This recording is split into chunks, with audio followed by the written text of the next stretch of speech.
Good evening, everybody. We're here for the PCL Championship against the Edenton Steamers. I'm Dominic Kasulki with Jacob Smedley.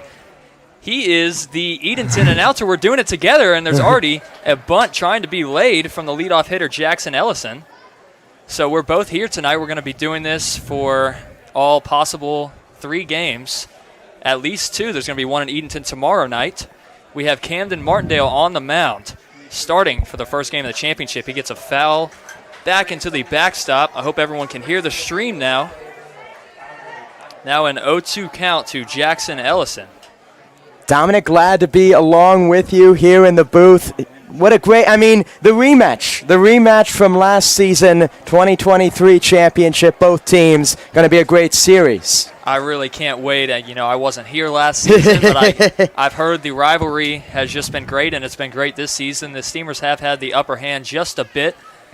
3-8 for the River Bandits as he gets a pop-up foul. It's going to be out of play. So 1-2 now. But it has been fun. Most games, not all of them, but most games very competitive. There has been a few blowouts on both sides. Yeah, 2 very great teams, the cream of the crop in the PCL. That's hit back.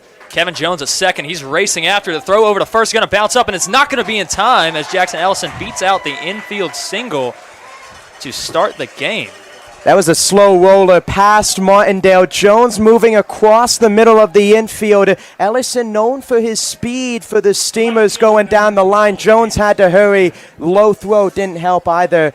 Not the way you want to start. Camden Martindale, though, been one of the horses of this River Bandit staff. 6 innings the last time out against the Steamers. Can provide some length to this well-rested River Bandit staff. And he needs to go the length as we are losing a few pitchers now. We have Lee Watson, who started in the last game against the Outer Banks Scallywags. He got the win in that game as that was a dominant series from the River Bandits. He got the win, and he's going to be out, and Evan McLean got the hold, and he is out for the season as well. They both are done. So I'm going to need some good pitching here from the River Bandit staff, as the Edenton staff has been really good all season as well. Yeah, the Edenton staff, it's been down. You have some guys, Chandler Padgett, Ben Bausis, who have really thrived, 2 PCL All-Stars this year.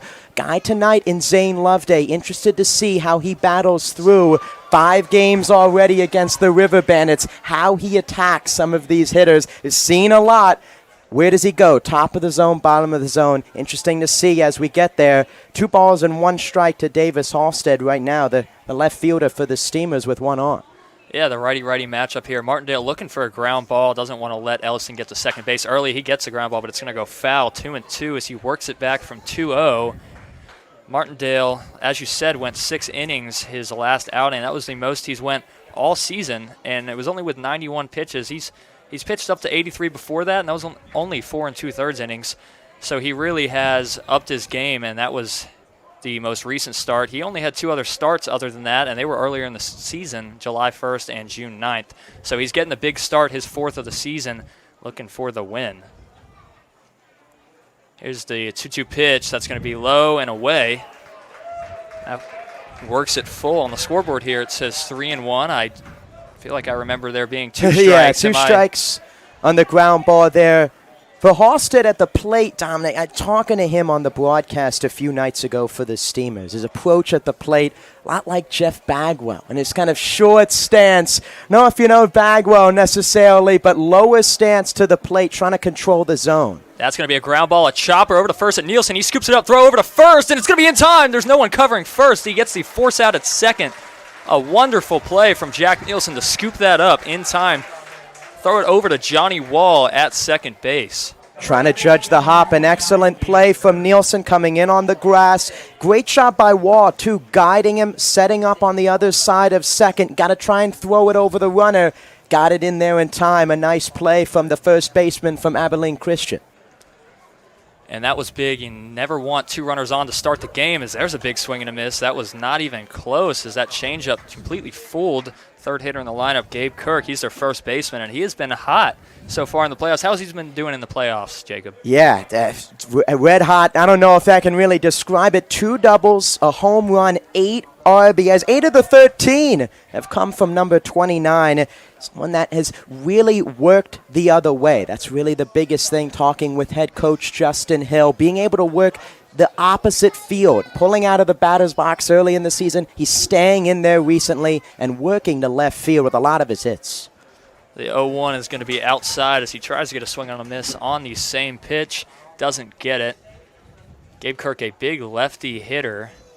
And like we've been talking about, he's just been scorching the ball. He hit very consistently the past 2 seasons in college, just about the same average, around 350. Here's the pitch home. That's going to be hit hard into right field. That might be gone if it's fair, and that ball is out of here. A 2-run shot to start the game for Gabe Kirk, and the Steamers take an early 2-0 lead in the first inning. 1-1 mistake pitch from Martindale. Tried to groove a fastball on the inner half. We just talked about the red-hot hitting from Kirk and how he's worked the opposite field. That was a straight pull fastball. Dead right field. And a big hit for the Steamers. One of my really keys for the Steamers in this game with a guy like Loveday who has struggled with consistency. You can set the tone offensively. Really both teams setting the tone offensively.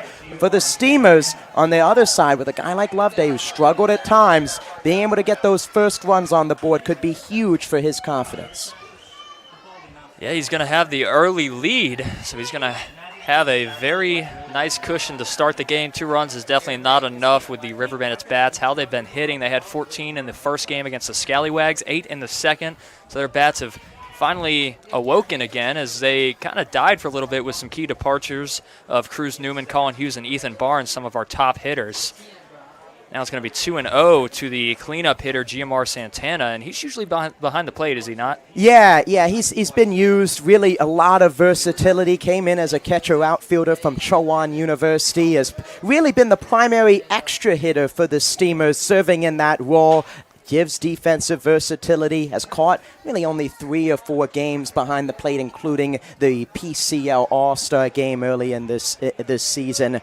But yeah, has that versatility, which is huge for guys like Tyler Overitis, Macon Winslow, who went out during the middle of the season. Provide head coach Justin Hill with an opportunity behind the plate, right field as well. Now a 3-1 count to the cleanup hitter, GMR Santana. And Camden Martindale struggling to find the zone here to start the game. He's been so solid for us all season. Here's the 3-1 pitch. Big swing, and he just gets a little bit off the end of the bat. It's going to be fouled to the backstop. 3-2 now, full count for Camden Martindale as Josh Wilson's coming out to give the home plate umpire a few more baseballs. This is a huge at-bat, I think, for Martindale. After the home run, fell behind in the count. Got to get back, establishing the zone. You get that force out. Huge at-bat and pitch here to Santana. There's a pitch, grounded out over to Shelton at third. He's racing back. Going to be a tough play. He's fast over to first is low. He scoops it, and he is out!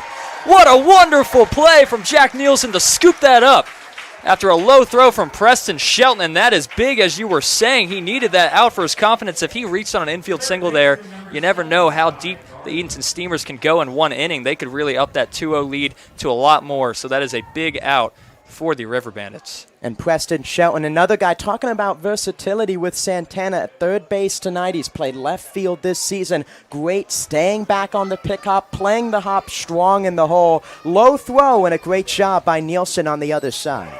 Now 0-1 to the hitter, Ty Garza. And I know this is not baseball related, but I wanted to let you all know it is our owner, Wayne Turnage and Susan Turnage. It's their 21st anniversary, so everyone give a big shout out to them. And the 0-1 is swung and missed at. Big swing and a miss from Ty Garza. He's their third baseman tonight. Garza, along with Kirk, 4 hits so far in the playoffs. Dominic, another guy that's really starting to come in his own as the season has turned late in the year into the playoffs. Yeah, I saw last night. There's just such a crazy game last night. We'll get into that later. He made a pretty big play at third base, I remember. I don't know exactly what it was, but I remember his name coming up with a massive play. It was the 1-2, and he gets jammed, and he can't get a piece of it.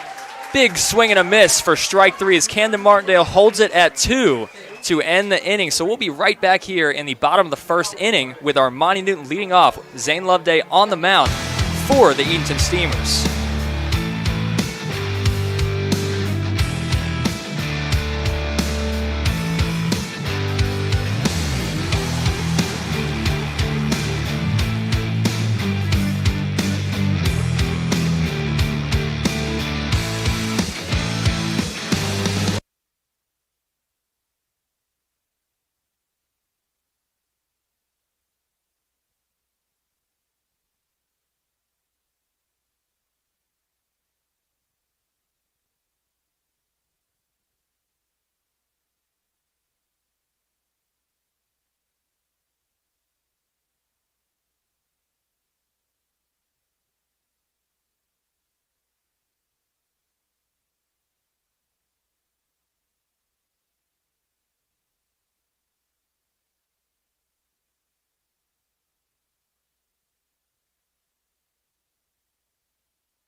we're back here in the bottom of the first inning with Jacob Smedley. We have Zane Loveday on the mound, Armani Newton at the plate. A lefty-lefty matchup to start the game. Zane Loveday's a tall 6'6" pitcher as Armani Newton looks at the first pitch just high to start the inning. Zane Loveday on the hill for the Steamers. How he wants to attack. It starts with the fastball location. Has struggled this year with walks. If he can work on the edges to these tough Tarboro River Bandits hitters, especially as we've mentioned before so far, red hot offense for the River Bandits. It starts with controlling the edges of the zone for Loveday. If he falls behind, you can see a lot of base runners for Tarboro. It really does start with the walks for the River Bandits. Is when they get a few walks an inning, they really do put a pounding on it. But if they can't get on early, they have a tough time getting on base. So if they can get a few walks to start, as it looks like Armani Newton's already in a 3-0 count, we'll see his discipline here if he has the green light. Loveday trying to find the zone to start the inning. The 3-0 pitch is inside as Armani Newton walks to lead off the inning and lead off the game for the River Bandits. Coming into this game for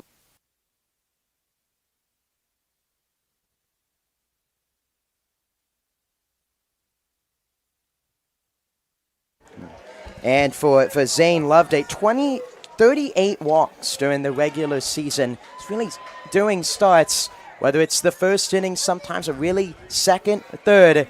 It's a wall, it just seems like, on the mound where it's going along and that one inning, walking guys, putting guys on.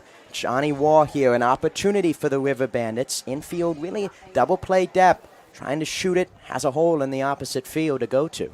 And Newton might go at some point. He is facing the tall lefty Zane Loveday, so he has the tough out of getting to second with a lefty looking straight at him during every pitch. So it is always tougher to run against lefties.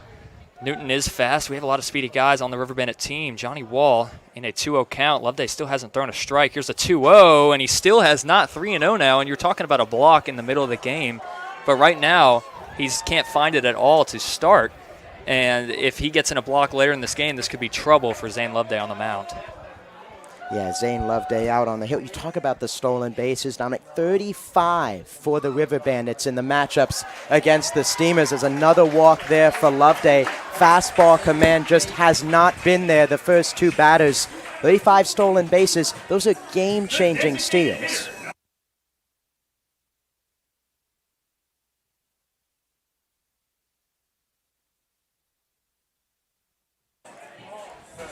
And that brings up Max Bernal, who has been a hitter and a pitcher for the River Bandits. He's pitched in a couple of games towards the end of the season as we're going to have a mound meeting. Tyler Overitis going over to talk to Zane Loveday. Infield staying in their respective spots, and he's just going to go try to calm him down after he's had 2 4-pitch walks to start the inning. And that's not good for Loveday. As you've mentioned, he's had a walking problem, and when you walk a couple batters and you put a man like Max Bernal at the plate who had 2 home runs against Outer Banks, 2 RBIs against Outer Banks, and he has 8 RBIs on the season. When he's been a late addition, he's pretty deadly. He's been getting a lot of hits recently, batting over 300 with a .444 on-base percentage. Had 2 hits and 1 hit in the 2 games against the Scallywags. So he's dangerous.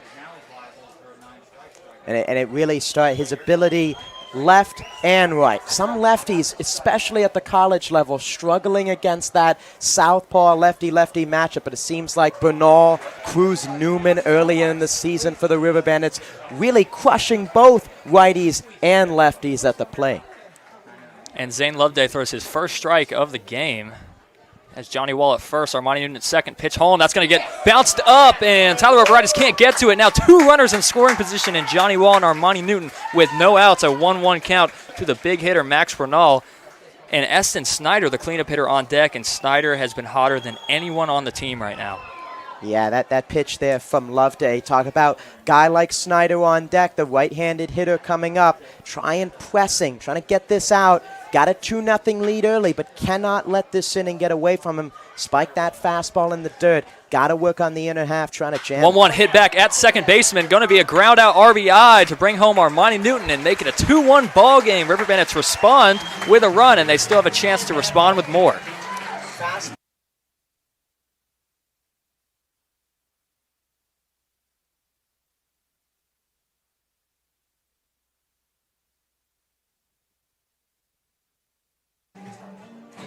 Loveday working low in the zone there. Gets the ground out. Now still a runner at third with one out.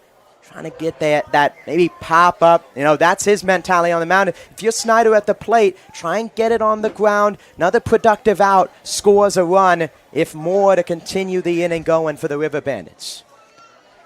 And like I said, Essen Snyder, a hot hitter for the River Bandits. He has Johnny Wall over at third base, and Loveday is really struggling to find his spot right now. He's trying to hit the outside corners. He's trying to paint it on the corners, and he just can't do it right now. And he already had one get to the backstop. If he continues to go at this pace, he might get another one to the backstop.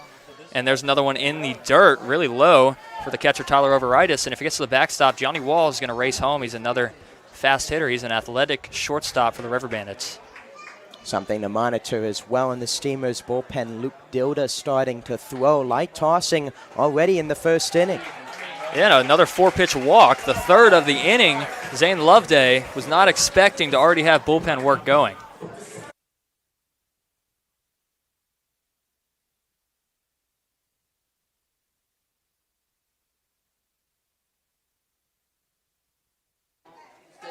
That brings up Preston Shelton, but we're going to have a mound meeting this time with one of the managers, and you'd know more than me. Let me know who that is. Yeah, head coach Justin Hill out there. Had pitching coach Cody Johnson left, taking a new job at East Texas Baptist University, no longer with the team. So head coach Justin Hill serving as both really the pitching coach and the head coach in the past few weeks with mound visits. Of course, you know, taking pitchers out as well as he's in there just talking to Loveday all about command with that fastball. Make the River Bandits earn it, and that's really been the conversation all season with Loveday.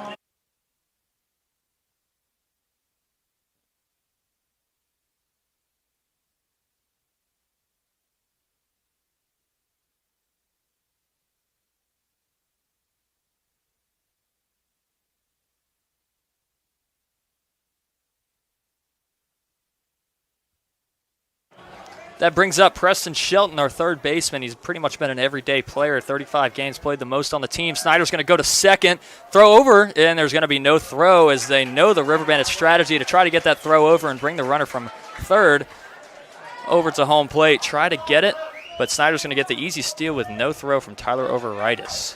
Another stolen base. The River Bandits utilized that all season. Two in scoring position.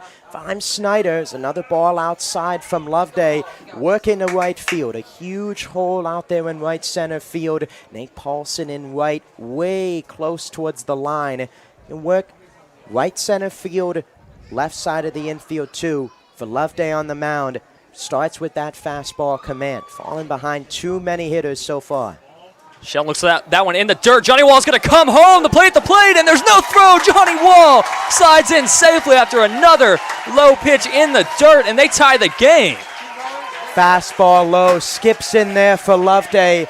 Another one, cannot locate so far, and it's costing the Steamers. I mean, you get two early runs in the top half of the first inning. Right now, the command has not been there for Loveday as catcher Tyler Overitis kind of just looking in. Getting the sign here.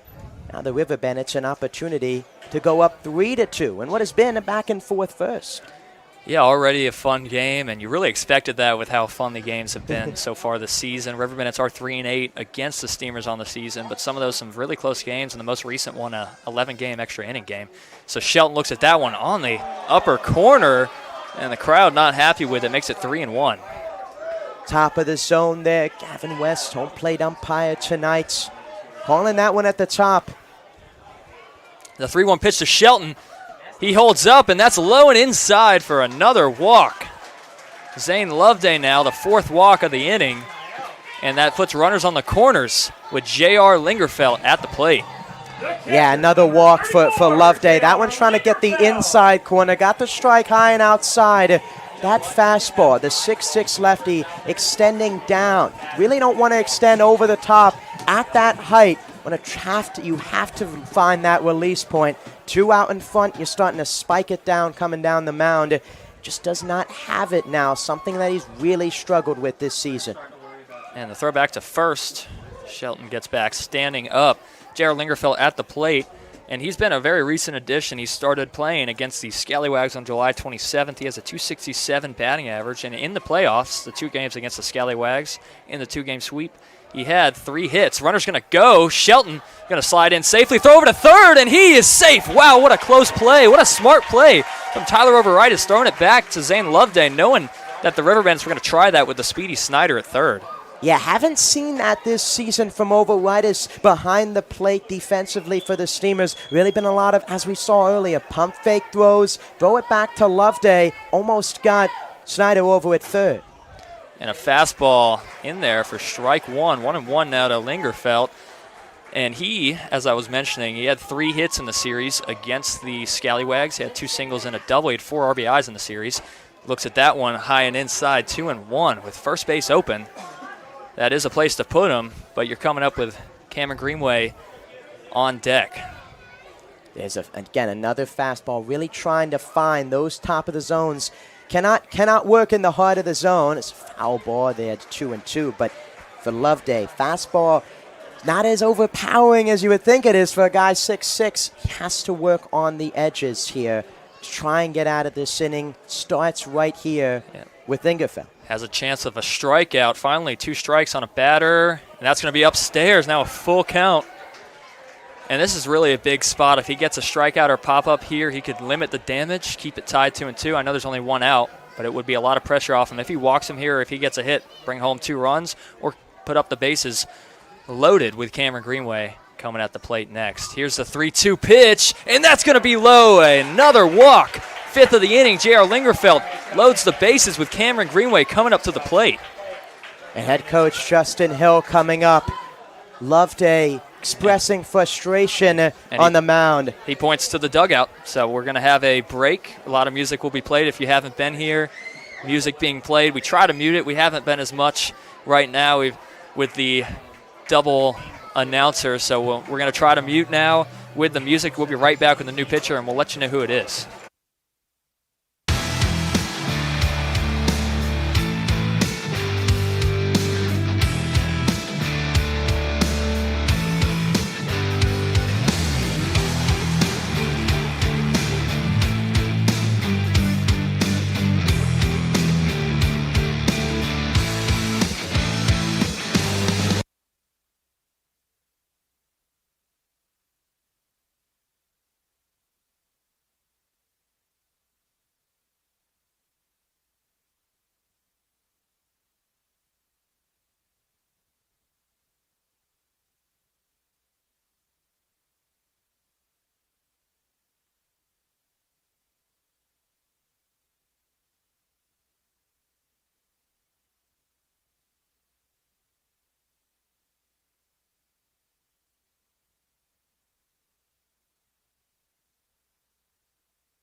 We have Cam Greenway coming at the plate.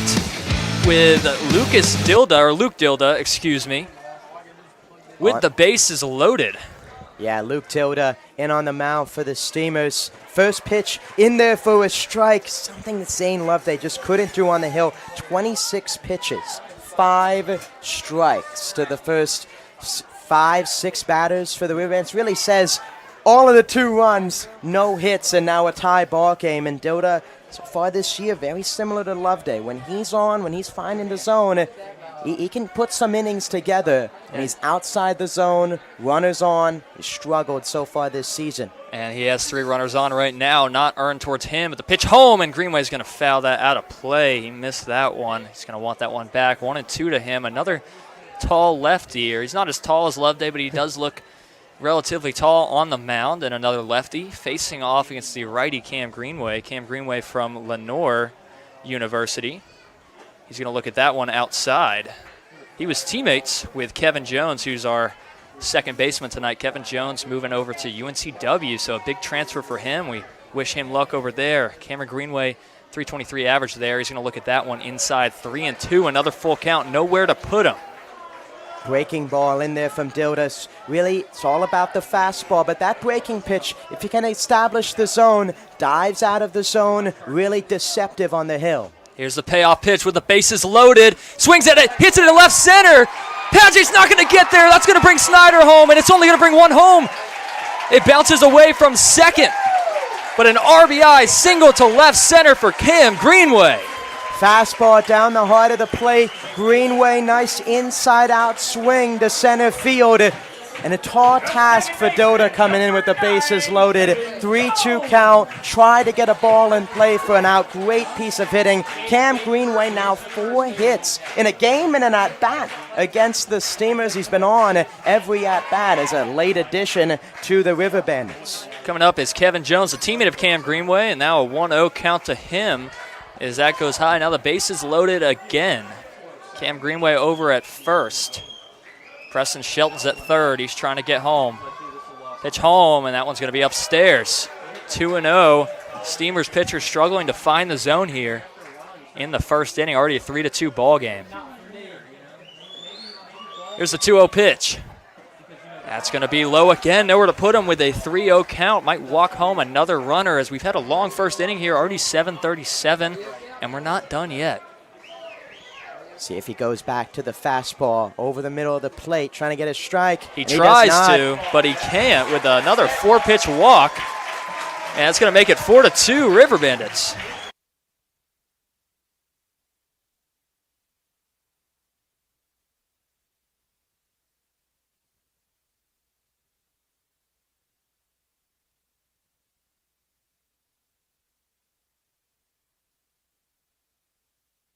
Luke Tilda, another fastball there inside, trying to work the inner half as now Jack Nielsen to the plate. But, you know, right now, 2 young left-handed pitchers, both freshmen with limited innings in the spring, struggled in the summer to find the zone. Now in here in a huge game 1, a lot of walks, just 1 hit, 6 walks in the first inning. Something that's not a recipe for success for Steamers pitching. Not at all, and that fastball just goes high. That was a close pitch, but it's above Jack Nielsen. Makes it 2-0, a 4-2 game already in the first, and Dilda struggling to find the zone as well. And another high fastball, 3-0. Still nowhere to put him with Kevin Jones at first. Preston Shelton just scored. Cam Greenway's at second. The pitch home, that's going to get in there with the fastball upper in the zone, 3-1. Trying to work his way back in this count with Jack Nielsen at the plate. Yeah, 3-0 pitch, fastball, trying to find that top corner. Loveday trying to get that corner as well. Zilda trying to find it as well. And he gets the late strike call from the home plate umpire. A little bit of a delayed call, but it did look in there on the lower half. Jack Nielsen, second half of the season for the River Bandits. Been up and down, strikeouts, walks. Here's a huge spot for him. And there's a swing and a miss. That's strike 3 for the second out of the inning. This is a big spot for the River Bandits as we have Boogie Saunders coming at the plate.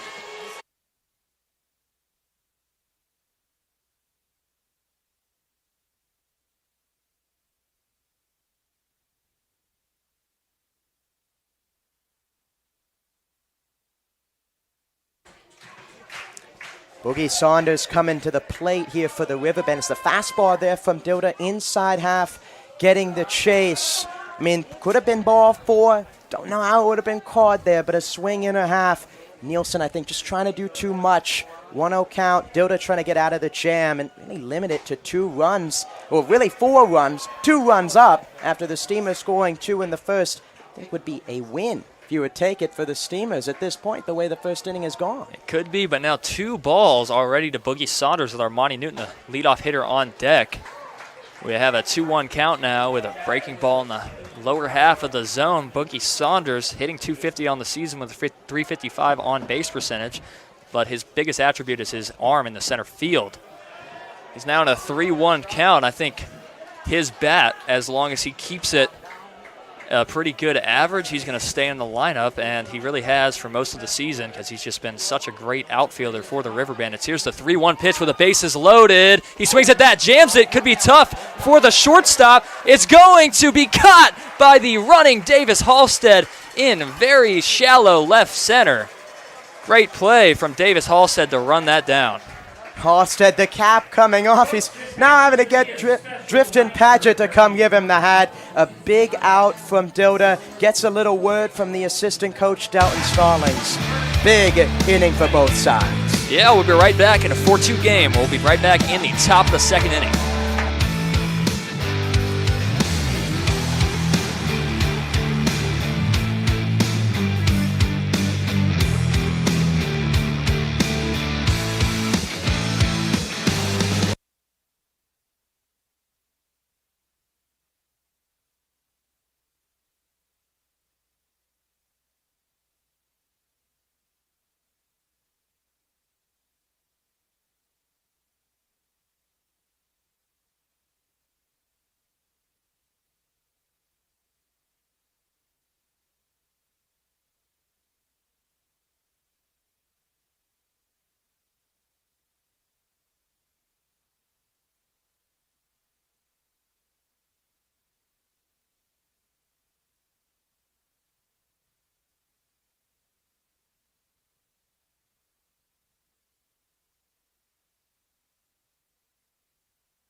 We're back here in the top of the second inning with Camden Martindale on the mound and the center fielder Drifton Paget at the plate. Paget been a great defensive fielder as he's going to ground that chopper over to Preston Shelton, and it goes under Shelton's glove for a base knock to lead off the second inning. Yeah, first pitch swinging from Drifton Paget there. Fastball from Martindale, trying to sneak it in for a strike. Steamers hitters very aggressive so far. First few pitches to Kirk, took the third pitch to right. Early swings. Some games been aggressive. It hasn't worked out tonight. Few hits already. And trying to get a rally, trying to respond to a big first inning for Tarboro. Yeah, Nate Paulson at the plate, the next man to do damage, or looking to do damage, as he looks at ball one outside. A sweeper from Martindale that doesn't hit the corner.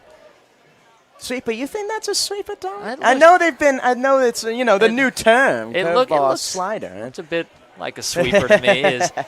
Takes that one, and the appeal did not go. I thought the home plate umpire was calling that a strike, but it was an appeal down to the first base umpire. I don't know what you'd call it exactly, but I thought it looked like a sweeping breaking ball, so why not call it that? 2-0, now 3-0, as Martindale had a lot of time to rest. Can't find the zone here to start the inning. Nate Paulson at the plate for the Steamers. last season, was the team MVP. Didn't get to play in these playoffs, Dominic, for the Clams. You know, he was probably itching during the regular season to get to these moments. I bet he was, and he just took a 4-pitch walk. Now the River Bandits in a jam of themselves. They're going to need some big pitches from Martindale and some good defense from the River Bandit infield to try to get out of this. Fastballs there to Paulson. Mentioned the sweeper to begin. Try to get that fastball command.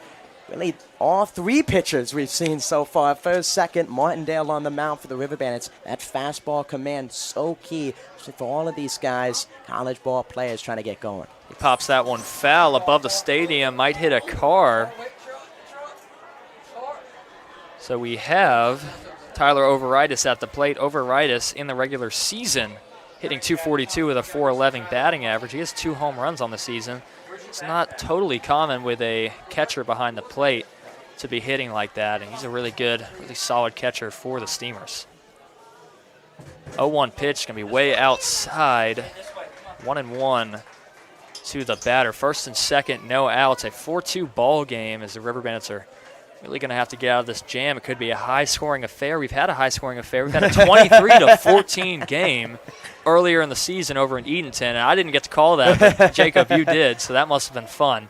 Yeah. Maybe not fun on the Steamers side of things, but yeah, I felt like I was at 5-6 hours. It was a long game, a lot of offense. We were joking after the game, you know, it's Tarboro High School versus Edenton High School in football. That's a football score. Oh yeah, it was a crazy, football score. crazy game.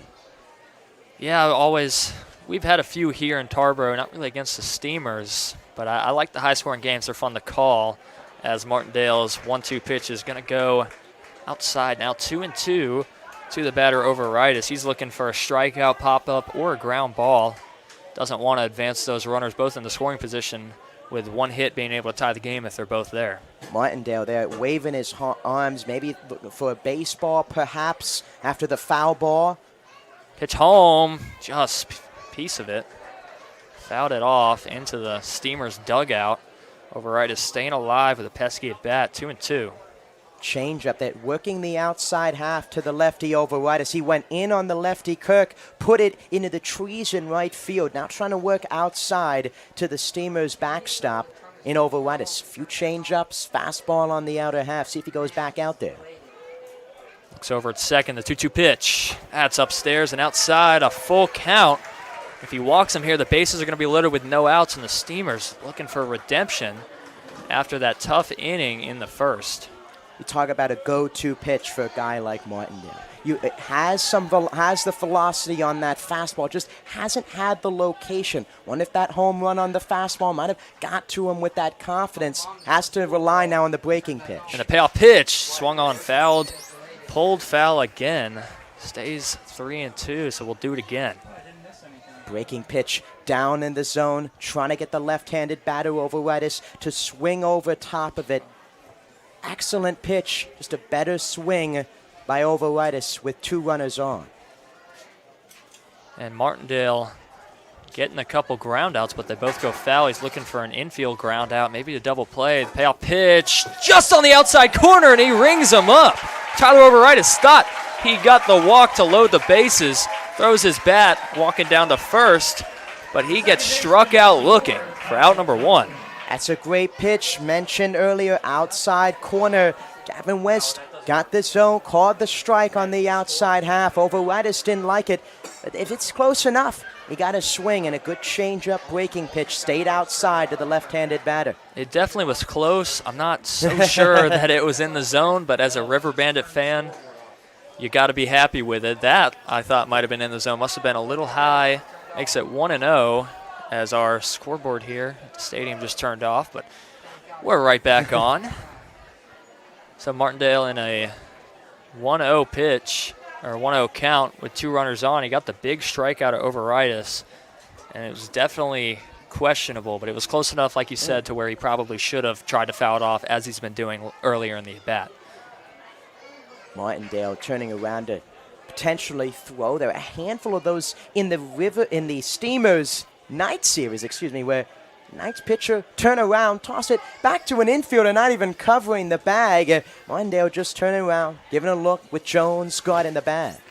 That pitch is on the outside corner. Nice pitch from Martindale. Makes it 1-1. 1-1 strike to Ty Johnson, middle infielder for the Steamers. Had injuries this season, has come in, played a strong second base. Past few games in the playoffs, struggled with runners in scoring position. Came up a lot in the extra inning win last night for Edenton. It's another opportunity early in the game, a huge moment for the infielder. Here's the 1-1 pitch from Martindale after he looks at second. Looks at the sign. Pitch home is in there for strike two. An inside fastball from Martindale. Martindale has found that location on his fastball. Inside, outside, beginning of the inning, in the first inning as well. He's leaving it high. Now he's getting it down, catching the corners low and away. See how Johnson approaches that in the zone. Here's the 1-2 pitch. Swing over to Johnny Wall at second. Could be two to Jones. Over to first, and it's not in time for the double play, but they get the force out at second, and that's out number two. Now runners on the corners with the bottom of the order, Luke Myers, up to at the plate. Johnson swinging down in the zone, trying to line it through a hole. He got underneath of it. Fastball down. Great pitch from Martindale. Trying to get the double play. Just was not hit hard enough to get the double play. Low throw as well. Now Luke Myers to the plate for the Steamers. Something to note, and I know it might not bring music to the ears of River Bandits fans, but for the Steamers, 7-1 when Myers is in the 10 spot in the order. He's been the leadoff hitter and the 10 spot. Just something to keep an eye on as this series and progresses. Well, I can only imagine that they put the lineup out there for that particular reason, or that exact reason, because of that record. And I feel like everyone has a little bit of superstition in them, and with that record of 7-1, you want to put him in the 10 spot. Here's a big spot for him as he looks at an inside ball, now 2-0 with runners on the corners. Chance to at least get one more run. The sac fly is out of play now that there's two outs, but they do have a runner at third base. As Martindale wants a new ball, he rolls it down to our catcher, J.R. Lingerfeld, and going to really quickly try to get some positions in. Camden Martindale on the mound. Behind the plate is J.R. Lingerfeld at first, Jack Nielsen at second, Kevin Jones at short, Johnny Wall, and at third, Preston Shelton. I'll get the outfield in just a moment. Looks over at first. 2-0. Throw back to first. Jack Nielsen tags, but not in time. And get the outfield for you from left to right. Armani Newton, Boogie Saunders, and Eston Snyder. So a really good defensive outfield here for the River Bandits. Beautiful night for some baseball. It's cloudy skies, not too sunny. 2-0. That's hit hard into left center, but Armani Newton ranging over there, and he's under it for out number 3 to end the inning. Yeah. Great pitch by Martindale. 2-0, got the fastball over the plate. Myers flied out to left. Great damage control from the righty Martindale. Yep, and that'll do it for the top half of the second inning. River Bandits coming up with Armani Newton leading off in the bottom of the second. We'll be right back on YouTube Live.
We're back here in the bottom of the second inning as Luke Dilda on the mound facing off against the leadoff batter, Armani Newton.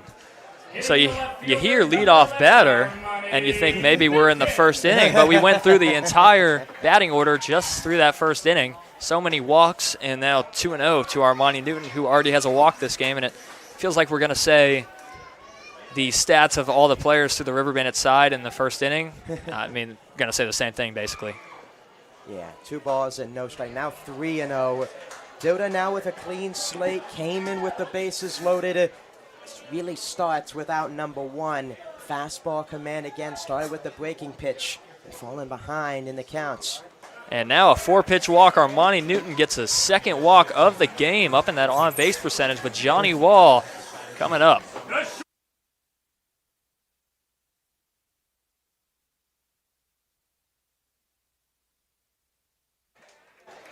Yeah, the walks. Now Armani Newton hasn't seen a strike so far in his first 2 at-bats.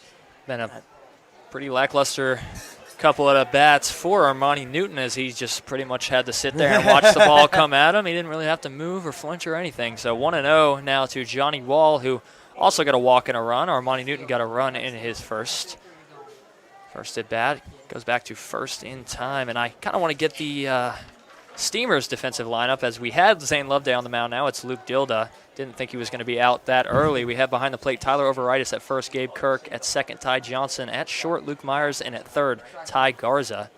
Here's the pitch home from Dilda. It's going to be a fastball.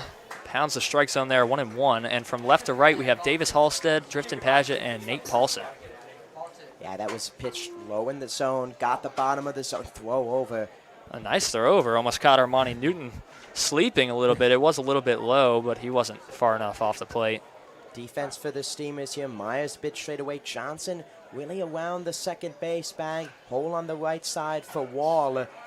Trying for the double play. Trying to get any outs as possible. Fastball inside. It's really a waste pitch there. Fastball inside. Trying to keep it in. Just left it out. Release point over the top for Dilda. 2-1 now to Newton as he slaps that. It's going to be high into center field. Drifton Paget at the wall, looking at it, and he is under it for out number 1. Armani Newton's going to race back into first.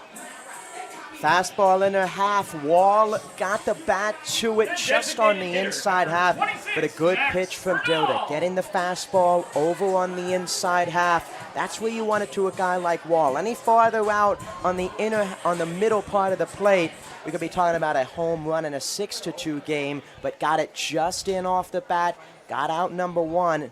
That was a big lefty-lefty matchup. Got to throw a strike to the lefty Bernal with Newton on first. And he's really taking a watch on Newton over at first. And I just want to make sure I'm not hearing Jacob very well through my headset. I can hear you away from it, but in the chat, please let me know that we can still hear Jacob. Want to make sure as Max Bernal swings at a ball that's outside the zone. A nice pitch from Dilda. Yeah, good pitch from Dilda. Outside half of the zone. It's where you want to work for a guy like Bernal. Similarly to as we saw with Kirk in the first, can turn on that inside fastball. Another throw over. Those stolen bases over the year really, and all of the matchups for the River Bandits. Pitchers for the Steamers have that in the back of their mind. And it's really tough for these River Bandit runners at the plate, or on the bags, for them to steal with 2 lefty pitchers, as we really tend to steal pretty much all the time. We're always running, and we already have a little bit, but it's been from low pitches and some good takes from them to go. Wow, that looked bit outside, but we've had that called both ways, so yeah, we can't complain too much. On the outside corner, 1-2 count. See if Dilda got the first strike out there. Wouldn't be surprised if he went back there in a 1-2. And he does, but he doesn't get the call. It's a little bit more off the plate this time. A good take from Bernal, now 2-2, and I just got in the chat that we are both heard loud and clear, thankfully. I just wanted to make sure, because I can still hear you well, but it's just not through the microphone. Just making sure everyone can enjoy this stream. Here's the 2-2, but he's going to throw it back to Newton, and it feels like it's been the 6th time he's done that. And if this was the MLB with the new rule, you can't do that anymore. You can't throw at it more than 2 times, or you're going to have to get him out. But this isn't the MLB. It's the PCL championship. 2-2 to Max Bernal, and that's outside. Now a 3-2 count for Max Bernal with Esten Snyder on deck. All of the pitches have been on the outside half. A few strikes called right on the edge of the zone. A handful of pitches way outside. Maybe mix it up, see if he goes closer in, try and tempt in a swing. Here's the payoff pitch. Nope, he's going to throw it back to first to Armani Newton for 5th time this at bat. Could be exaggerating, but it feels like that. He's really making this inning go pretty long. He does not want Newton to go in scoring position, which I get, but he might with a walk here. Here's the payoff pitch for real this time. Swings at that and fouls it out of play. Could hit a car. It's right over the stadium. That 3-2 pitch. Low on the outside corner. Close pitch for Bernal with a few strikes called already in that position. Taking the swing there. Newton over at first. Be surprised if he took off. Even though there's not 2 outs, when that can get in motion, potential hit and run opportunity as well in a 3-2 count. And here's the payoff. That's going to be outside and low, and another walk for the River Bandit batters puts Armani Newton in scoring position.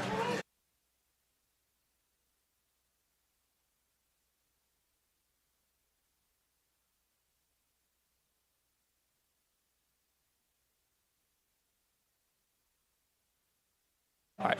Pitch outside there to Max Bernal. Now 8 walks for the Steamers in the first really inning and a half. Inning and a third on the mound. The fastball low in the zone. Yoda trying to get back, trying to establish that fastball. Got the outs for Wall on the pop out. See if he approaches Snyder in this at-bat. The same thing with that fastball in her half. Only 1 hit from both pitchers and 4 runs across for Tarbo. Yeah, Cam Greenway has the only hit as Snyder almost gets drilled in the face. He backs away from that one. A high and inside fastball towards Snyder. And when I'm talking about how hot Snyder has been, he's upped his batting average to 304, and halfway through the season, he was around 175, and at one point he was at 115 early in the season. So he has really come alive, batting 304 now. He had 4 singles in the first game of the playoffs against the Scallywags and 3 RBIs in that game, so he has been great.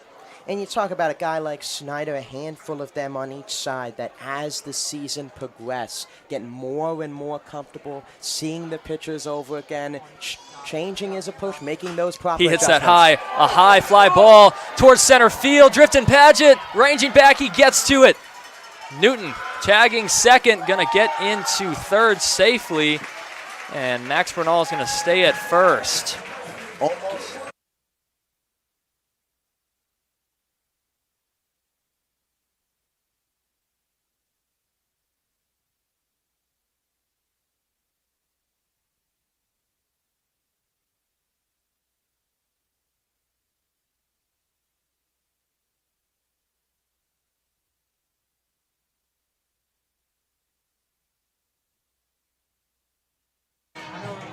Last at bat there, the flyouts by Esten Snyder. Very similar pitch sequence from Dilda to Johnny Wall. Fastballs all over the zone. That one inner half, more over the plate. Snyder inches away from a potential hit off the wall, a home run.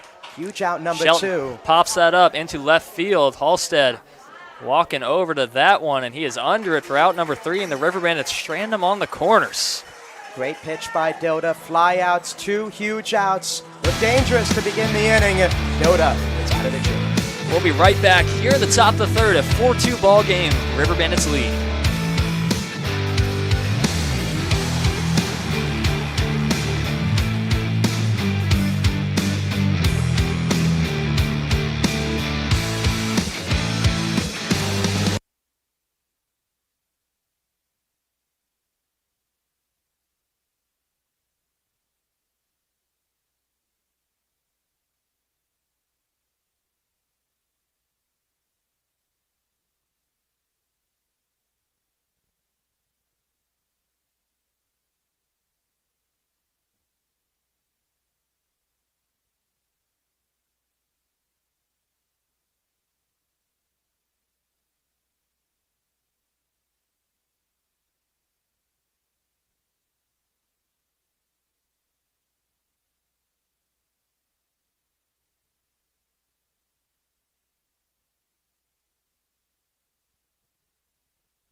leadoff hitter Jackson Ellison is coming up at the plate in the top of the third inning, facing Camden Martindale, who got out of a jam last inning. Allowed 2 runs in the first inning. That's going to be chopped over to short. Johnny Wall bobbles it. He recovers, throw to first, and he's safe. Wow, what a recovery from Johnny Wall to start the inning.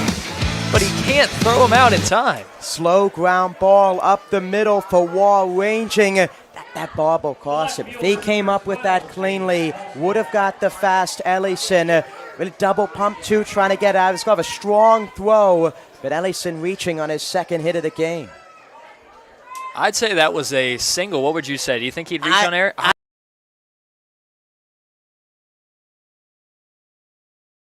Yeah. It could be ruled an error for sure, because Johnny Wall did have the bobble, and I think if he didn't bobble it, like you said, I think he would have gotten out. Ellison is very speedy running around the bases.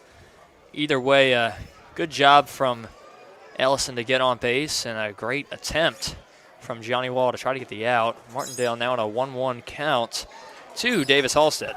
Davis Halstead, hero a few games ago for the Steamers in the second game against the Greenbrier Knights. A bases loaded walk to seal the victory.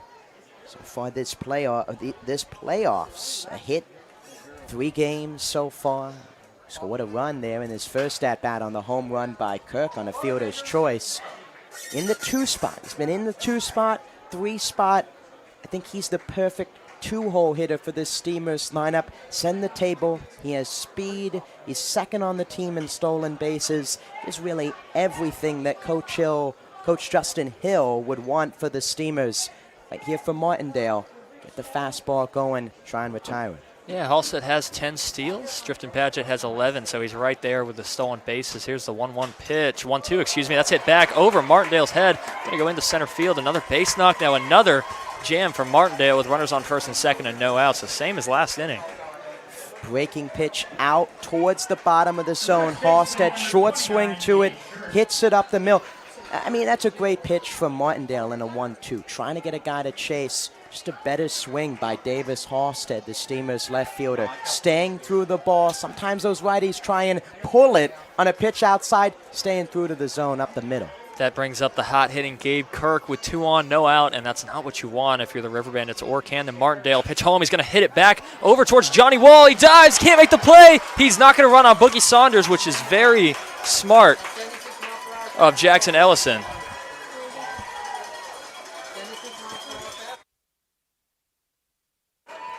Yeah, great piece of hitting as Grant Crosby going to go out to the hill to talk with Martindale. One of these hits, no one yet warming in the bullpen. Want to get some length out of Martindale on the hill. Has struggled with the zone. Steamers starting to find the speed with the fastball, but Gabe Kirk, just like Halstead, up the middle and no send. I believe it's the right move. Hard hit up the middle. Boogie Saunders, an excellent arm in center field. My opinion, and you might be able to speak more to that than me, Dominic, but I think the best arm in the outfield. Newton, strong, has had some issues fielding the ground balls.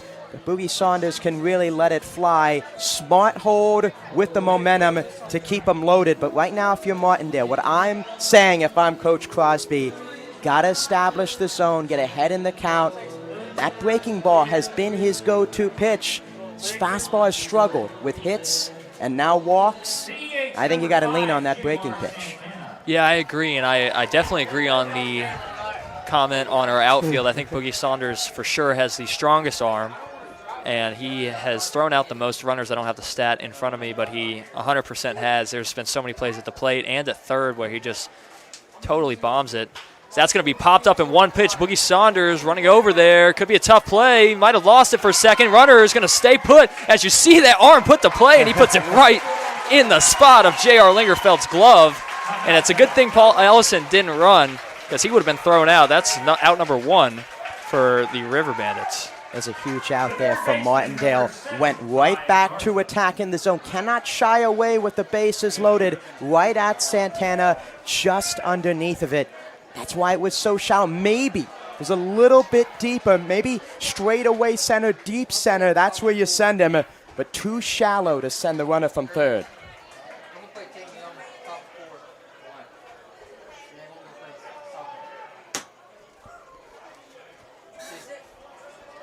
So 1-0, the bases are loaded. Got word that I might need to restart. Does the stream look blurry at all? Just wondering. Maybe I put it a little too dark. Please let me know. Got word that it might.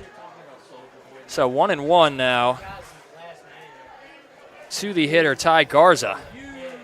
Runners in scoring position. Despite the Steamers' success offensively this year, have been an issue. Guys left on base, saw it in the second inning with runners stranded on the corners. 2 on in a 2-run ball game. This is an opportunity. Steamers lose this game where you look back, bases loaded, a chance to tie with a hit. 1-2 count. Here's a pitch home. Swings and fouls that off. Good piece of hitting to get a piece of it and stay alive in the 1-2 count with the bases loaded. You want to at least get 1 run home with a sacrifice, any type of sacrifice that you can. A fly ball, hopefully for Edenton's sake, not to center field. Not shallow as well. 1-2, just high, 2-2. Ty Garza at the plate, the third baseman. Started the year as more of a utility infielder, stuck at third, been the starting third baseman. A huge spot for him. He's been all over the lineup this season. Here's the 2-2 pitch. Swung on, just fouled. Spoiling that breaking pitch from Martindale, living low in the zone, not only getting a chase, but a potential rolling over on it ground ball, trying to get on top of it for Garza. Bases loaded here, 1 out. Defense playing the outs. Steamers really just got to make contact, especially on the ground. Maybe not a fly ball, as you mentioned, and a bases loaded opportunity here. Massive point in this game, the 2-2. And it hits him. That's going to bring a run home. Martindale trying to say that he leaned into it, but that's going to be a hit by pitch and makes the game 4-3. Looked like it may have hit the elbow. Martindale walking down halfway to home plate as Grant Crosby going to talk with West as Paget coming up. Looked like it also hits the catcher, Lingerfeld, on the way back. And now really a three-way conversation between Crosby really asking Martindale what he saw. And in Matthews, but working on the inside half to a guy like Garza who has an open stance. And we'll see as Crosby's starting to toe the line here and talk with Gavin West. I don't know. Maybe they're trying to say it hit the end of the bat, or maybe they're trying to say he leaned into it. I don't know exactly what they're trying to say. I thought they were saying that, or Martindale was saying on the mound when he was walking down, that the batter Ty Garza leaned into it, and he's not happy with the call. So I think it's going to stay that same way, 4-3. Yeah, Martindale now going to talk to Eric Byram here. Look at him, say a few words. Byram as well coming down. Had a handful of games this PCL playoffs, Dominic, where umpires have played a factor. Oh, yeah, 100%. And then you talk about last night's drama that the umpires 100% played a factor. And while we have a moment, you want to just say what happened there? Yeah, Steamers Knights Game 3 in Edenton last night. The Steamers and the Knights going to extra innings, 3-3 tie, a runner coming in. And, yeah, a tag up on third. Unclear, a tag coming home from Overitis. Run scored initially. Then they tag out on a runner straddling the bag. Multiple ejections, multiple coaches for the Knights ejected. And now here an early conference break. Hit batter and play continues. Yeah, now a 4-3 game. Bases loaded, 1 out. Big swing. Martindale has it at home for 1. Over to first to Jack Nielsen, and he stretches, and it's out! A double play for the River Bandits. A 1-2-3 double play to get out of the inning and keep it 4-3. What a wonderful play. Great play there from Martindale. Paget swinging at the first pitch. Back to Martindale on the mound. Staying composed. Got the throw to home. Some pitchers try and rush it.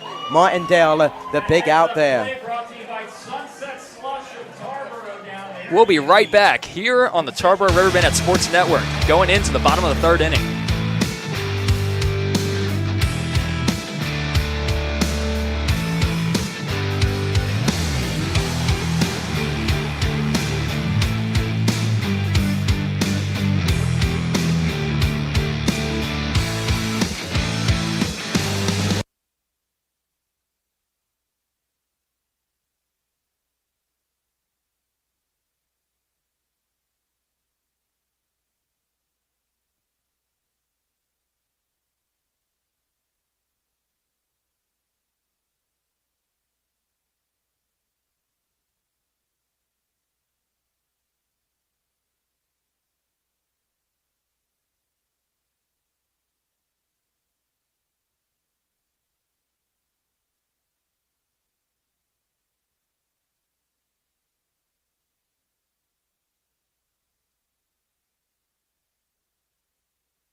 J.R. Lingerfeld leading off in the bottom of the third inning against the Edenton Steamers in a 4-3 ball game. The Steamers add one in the top of the third inning, but they get put out with a double play. Lingerfeld, one of the members included in that double play. Yeah, Lingerfeld, wide throw. Again, it's all about staying composed when you got that bases loaded play. Stayed composed behind the plate. It's a great play by first by Kirk, knocking it down on the ground out. Yeah, pulled ground out from J.R. Lingerfeld and 2 pitches over to Gabe Kirk. I'm so used to playing these scallywags, so he's talking about Max Puckett at first. Gabe Kirk at first, and he puts it down. Now we're starting to see Dilda get in a bit of a rhythm. Really, you can chalk it up as a start for him. That's how I'm looking at his appearance. 1 out for Loveday. Dilda has settled in on the hill for the Steamers. Gave up a run in the first inning. Got out of a jam in the second. Trying to look to put together, at least on the Steamers side, putting together a strong inning here. Yeah, I guess you can call Loveday's inning an opener, and then out of the pen, he can try to go a long day for Dilda. 1-1. Pitch home is going to be low. Now 2-1 to Cam Greenway, who had the RBI hit, the 1 hit for the River Bandits. You look at the score, River Bandits are leading, but the Steamers have 6 hits and the River Bandits have 1. It just has to do with all of those walks in the first inning from Loveday and a few from Dilda. Yeah, fastball outside, trying to work carefully with Greenway. We mentioned before, 4 hits now in the game and in at-bats. And locate that fastball on the inner half. Could not do it there. Another walk in an inning. Got that huge out, which is now huge after the walk.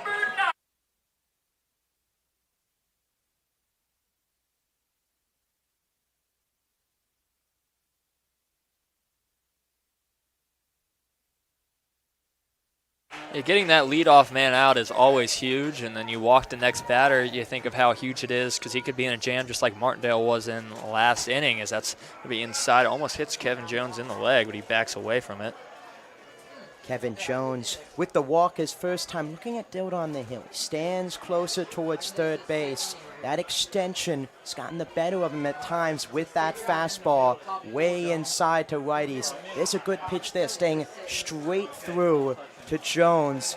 Second year with the River Bandits and Kevin Jones. His experience on this team, he knows what happened last year, looking to right the ship this year in the Tarboro side. He has, but he's a very late addition to the team. He hasn't played all season. He looks at that one just high. That was a close call there, but Kevin Jones really only played a few games here. He's left for the last 2, moving into UNCW. He's transferring there from Lenore Community, where he hit 353 with 7 home runs and 40 RBIs, 53 runs, and 17 stolen bases. So he's been really great for Lenore, and hopefully he's great from Wilmington. I'm from Wilmington, so obviously going to be cheering him on just a little bit. Now 2-1 to Kevin Jones with his past teammate from Lenore, Cam Greenway, over at first. A lefty-righty matchup in a 4-3 ball game. Jones trying to do some damage as he's going to pop that out of play. 2-2. Dilda getting the fastball high in the zone, accelerating it up in the zone there. High plane, trying to get the righty to swing up at top of it, underneath of it. He's got a handful of flyouts now. Hard swings to the outfield. Maybe try and work something down and in, trying to get a ground out in this situation. And that's what he does. Could it be 2? Over at first, and he gets the double play. He tags second and gets the double play over to first. Luke Myers over to Gabe Kirk for a second double play of the inning to end the inning, and it stays 4-3. Great play by Myers. Great growth at shortstop after starting the year at second. Huge double play for Dilda. Stays 4-3, heading into the top of the 4th inning. We'll be right back on YouTube Live.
The right fielder, number 10, Nate Paulson, is leading off. He's a 7th hitter in the Steamer batting order. Leading off against Camden Martindale is continuing through the 4th inning. He has 3 runs on him, as there's a big swing and a miss to start the inning. Fastball there from Martindale in to Paulson. This is a huge inning for Martindale. Allowed that run in the 3rd. Quick inning for Dilda on the other side. Can't allow the Steamers to get momentum on the visiting side. They've had a lot of base runners in each of the innings. Got the 2 in the 1st on the homer. Got a run across in the last inning on a hit batter. Cannot allow that momentum offensively to continue for Edenton. Yeah, I agree. And Nate Paulson trying to find his groove as he's batting 138 on the season. Just trying to find it here in the playoffs. He gets a ground out. It almost stays fair. Goes foul next to Preston Shelton at 3rd base. Now 1-2 for Martindale. Really important to get this leadoff man out, which he struggled to do in the past 2 innings. Martindale, yeah, talking about Paulson, you mentioned that batting average, but really in the past few games, talking with head coach Justin Neal, he really likes the contact he's been seeing from Paulson. The 1-2 is going to be just outside. A nice frame from J.R. Lingerfeld. It even made it look like it could have hit the strike zone from up here, but it was pretty obviously outside. Now 2-2, and yeah, batting average doesn't mean everything. It really doesn't, but I know he'd want to have that higher. Shelton makes a sliding play, throw it to first to Jack Nielsen is in time. A nice play from Shelton to have a little spin move off the slide, pick it up off the dirt, and throw it to first in time for out number 1. PCL championship game, Dominic, and we've seen some excellent defensive plays. Could sense some nerves being released for both teams. Play from Myers, the double play, handful of sliding plays from Shelton. These guys starting to realize the moment, but not getting too overwhelmed at the plate and in the field. Oh, 100%. And you see that there's no errors yet. And some of these games in the PCL, you sometimes see there's 2 errors in the 1st inning, and you never know how many errors there's going to be. So far, a great defensive game from both sides. As you mentioned, the 2 double plays, and you mentioned the Steamers one, but then the River Bandit one with the bases loaded and 1 out. It was just a massive double play, and Camden Martindale really made it happen. It was a slow roller, or a slow chopper, and he picked it up. If he didn't get that, I think Johnny Wall or Kevin Jones might have got it, but it would have brought at least 1 run home because it was just hit too softly. Exactly. Both teams coming up in the moment. 2-1 count to Tyler Overwhite. A few balls low in the zone for Martindale. I can go back to the fastball inside. That's hit high into center. Boogie ranging over there to get it. Armani Newton also over there, but Boogie is under it for out number 2.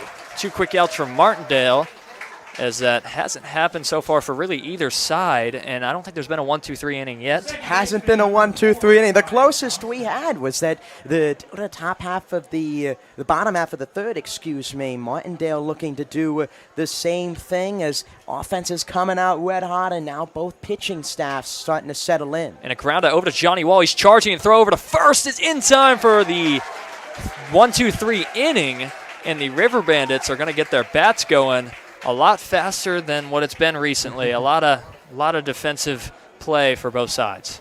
Yeah, well, great 1-2-3 inning from Martindale. Still going back on the hill. Close game. River Bandits Steamers in game 1. 4-3 ball game going to the bottom of the 4th. Jack Nielsen leading off in just a moment.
Nielsen's leading off in the bottom of the fourth.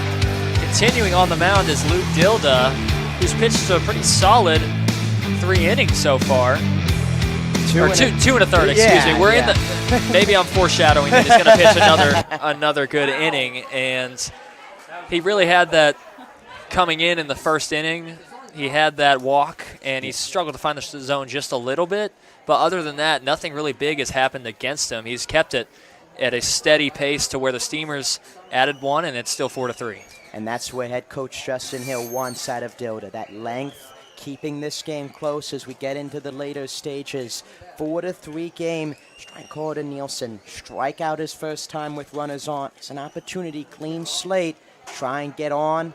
Get bottom of the order, set up the top of the order that has had some success early on against the Steamers pitchers. 2 runs for Wall and Newton, 3 walks in the leadoff spot trying to get on. And that's going to be outside now, 2-2. A good take from Nielsen to stay alive. Or it might be 3-1. I have it as 3-1. The scoreboard here has 2-2. I got 3 balls and 1 strike. So here's the 3-1. That's going to be hitting the inside corner. A close call, and Nielsen takes it for the second strike with Boogie Saunders on deck. Second 3-2 count for Nielsen. Struck out on a fastball inside his first time. See if Dilda accelerates the fastball at the top of the zone. Pale pitch, he hits it right back at him, and it's going to go past the glove of Dilda as he tries to make a spin move and grab it. Would have been a crazy play from him, but it gets into center for a base knock to lead the inning. Fastball out over the heart of the plate, allowed the right-handed hitting Nielsen to get extended with the swing, line it up the middle. Just the second hit for the River Bandits, in addition to Cam Greenway's hit back in the first inning. Single now gets Boogie Saunders an opportunity here. Could see a bunt as well, always in play from the speedy Saunders for the top of the order with a runner on. Yeah, it's definitely in play. We'll see if he does it.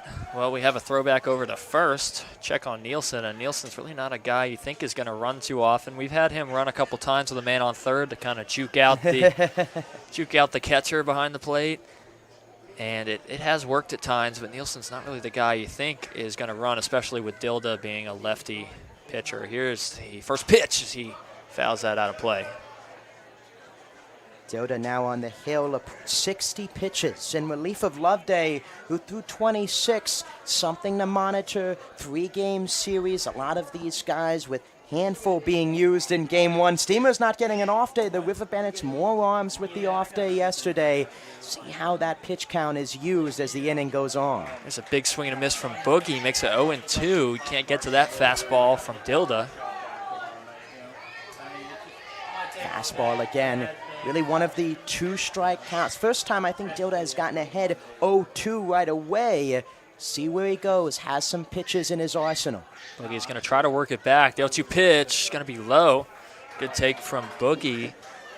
He really wants to work it back with Dilda, who has at times struggled to find his spot. But he did swing early in the at-bat. Got him down 0-2. Now 1-2 to him with Nielsen at first. The 1-2, it's going to be outside. Another good take from Boogie, not chase that. And that might have been, I mean, I'm not going to say he did it on purpose with a waste-away pitch, but I think that was well located to try to make Boogie swing and miss. Didn't get the swing and miss, and I think he's going to really challenge Boogie here with this pitch. Let's see if what he can do, excuse me. The 2-2, nope. Throw back over to first. Nielsen barely taking a few steps off as he knows he's not going to steal, and there's the lefty pitcher.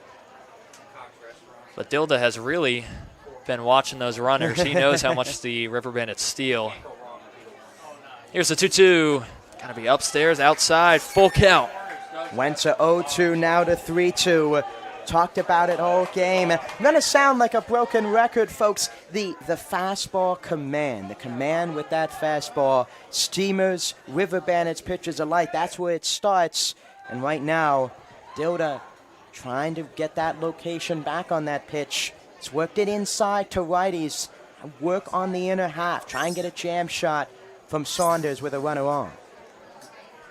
Let's see. Here's the payout pitch.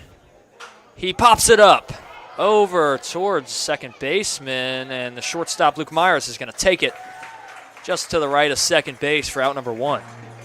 Luke Myers, the captain on the infield.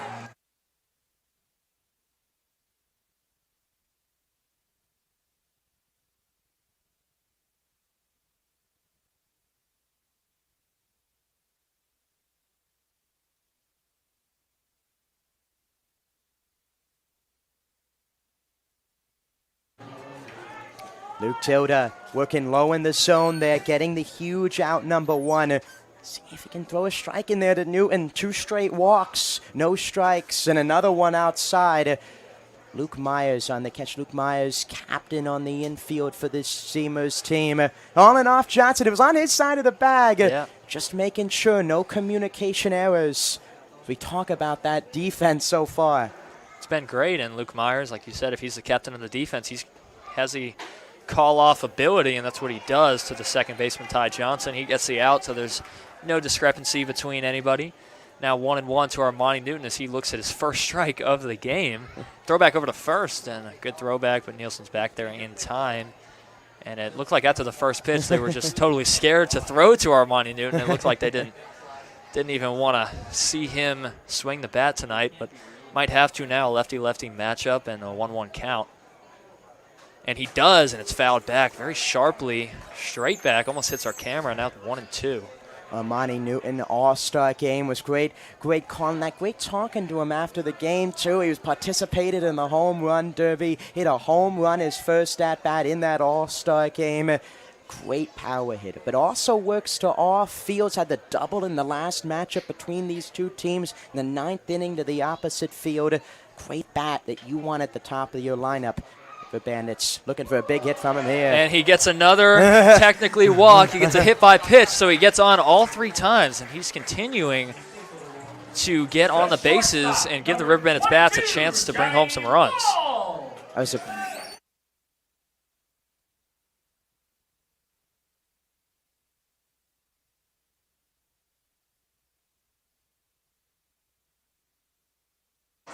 breaking pitch there from Dilda.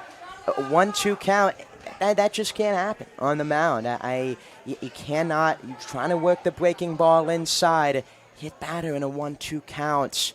Really demoralizing on the mound for the lefty. Trying to battle back. Got the fly out from Wall. Ever dangerous bat at the plate. A lot of his hits. It'll be hard all over the field. Gonna have to limit that hard contact here with 2 on. And only 1 out. Yeah, Wall can slap it all around the field. He's in an 0-1 count. Now 0-2. 2 nice pitches to Wall. Down in the count, 0-2 from Dilda. Johnny Wall from Roanoke University. 42 games played with a .331 batting average, 53 hits, 12 doubles, and 5 home runs. So he has the capability, and I'm sure he wants this in a big moment in the championship. Chance to bring home some runs with Nielsen at second. Pitch home, and he's going to pop it up foul. Stays 0-2, but he stays alive. And sorry, I just wanted to let you know in chat, Macon Winslow on the Steamers watching, and he mentioned you. So must have thank you, Macon. Thank you for watching along. Nice relationship with some of the players, as do I. I love some of these, or I love all the guys, but some of them I know more personally than others. Some are more to themselves. Macon Winslow, great season for the Steamers. Going to Duke University in the fall, wishing him all the best. A great contributor to this Steamers team.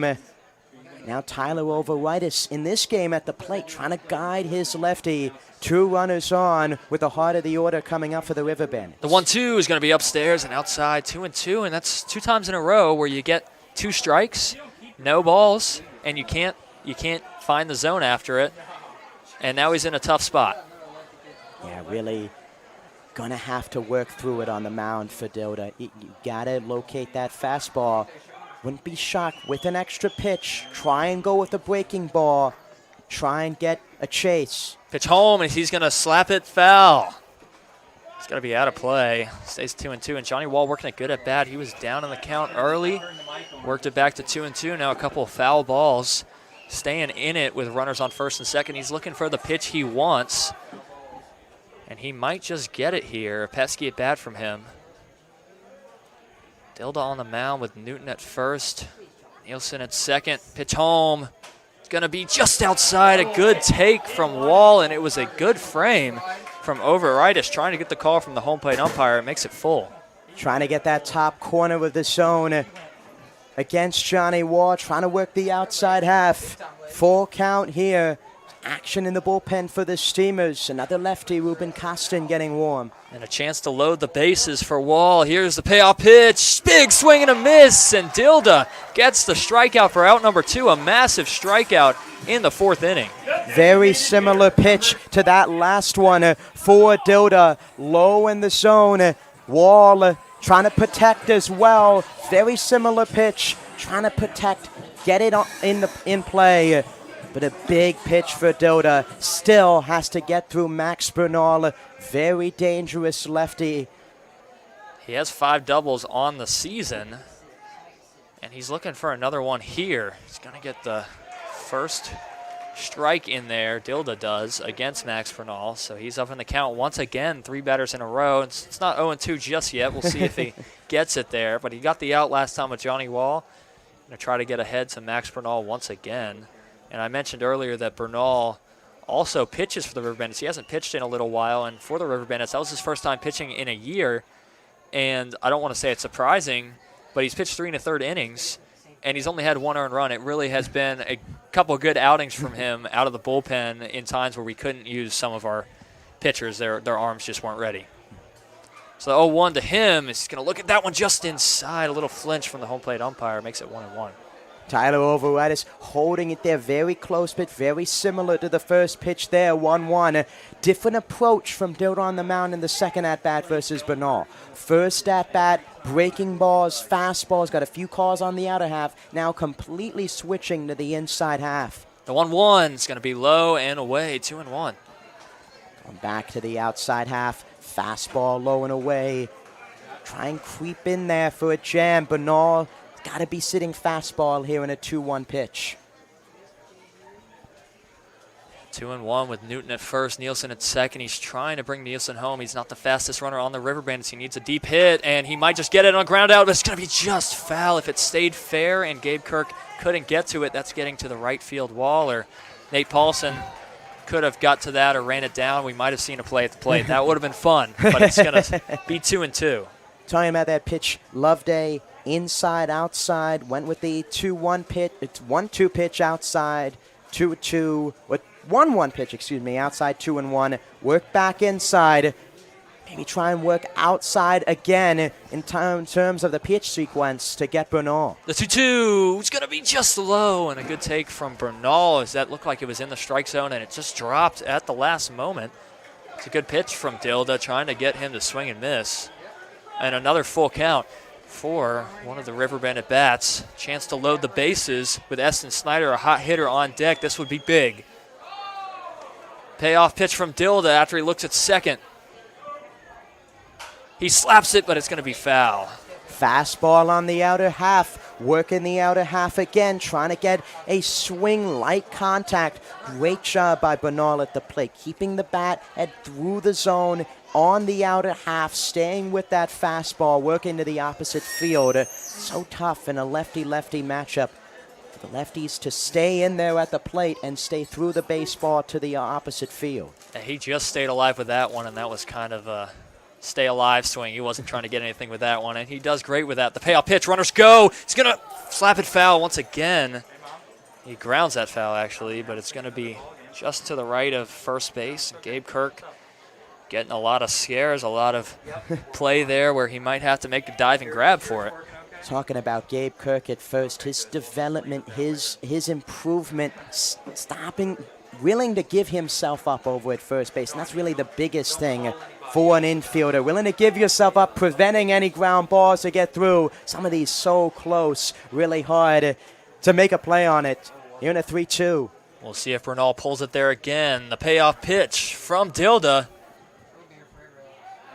He's going to throw back to second. Tough play. It gets into center field, but Nielsen doesn't recognize, or maybe he does and doesn't think he would have made it. Padgett does have a strong arm over there in center, and it did get to him pretty fast. So I actually think, as much as at first I was like, Nielsen, what are you doing, man? You got to go to third. Think it might have been a pretty close play.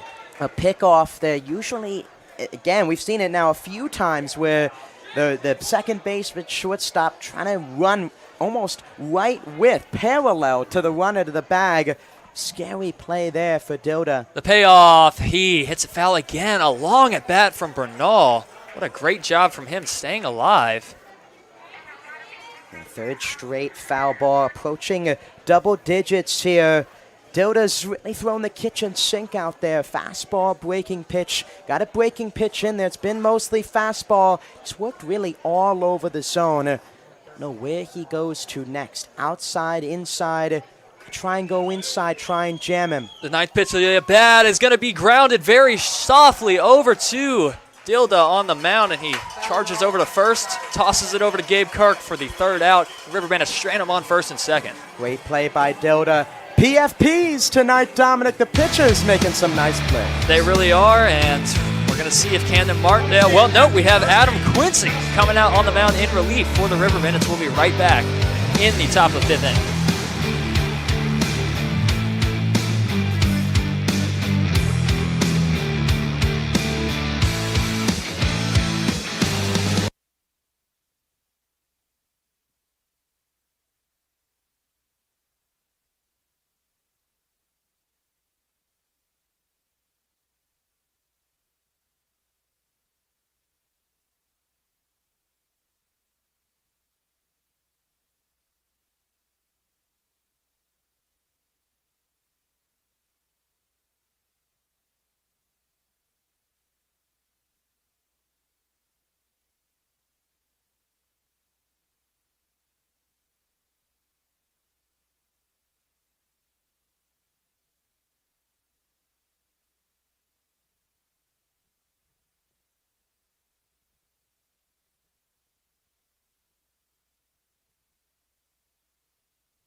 We have Luke Myers leading off for the Steamers here in the top of the fifth inning with a new pitcher in relief of Camden Martindale. Adam Quincy coming out.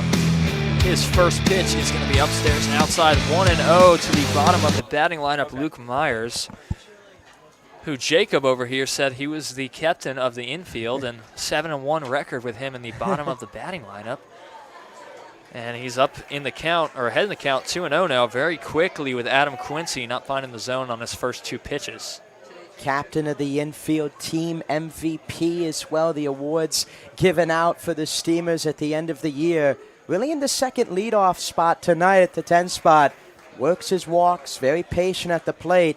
Quincy trying to find the zone. Seen all the pitchers tonight. First few batters really trying to locate that heart of the zone.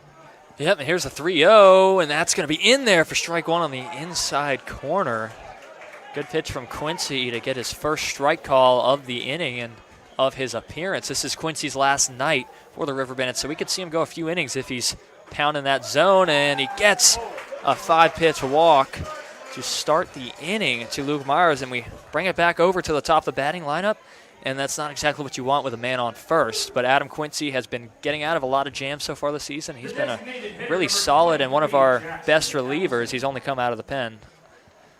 Adam Quincy, 2023 PCL All-Star, stands on the third, all the way on the third base side of the rubber. His first pitch to Ellison. That's just been phenomenal this year for the River Bandits. And really unorthodox, really approach on the mound, if you will, in terms of wind up, but he gets it done, hides the ball very well. Fastball breaking pitch. Lefty-lefty matchup, tough for Ellison over at the plate. He throws it back over to first, and it's not in time, as Adam Quincy on the season in college, he went to Western Carolina with a 4.91 ERA and 18 appearances, 22 innings pitched, 20 hits. He throws it back to first. Nielsen is going to grab it just in time as it gets out of Nielsen's glove, a little bit low from Quincy.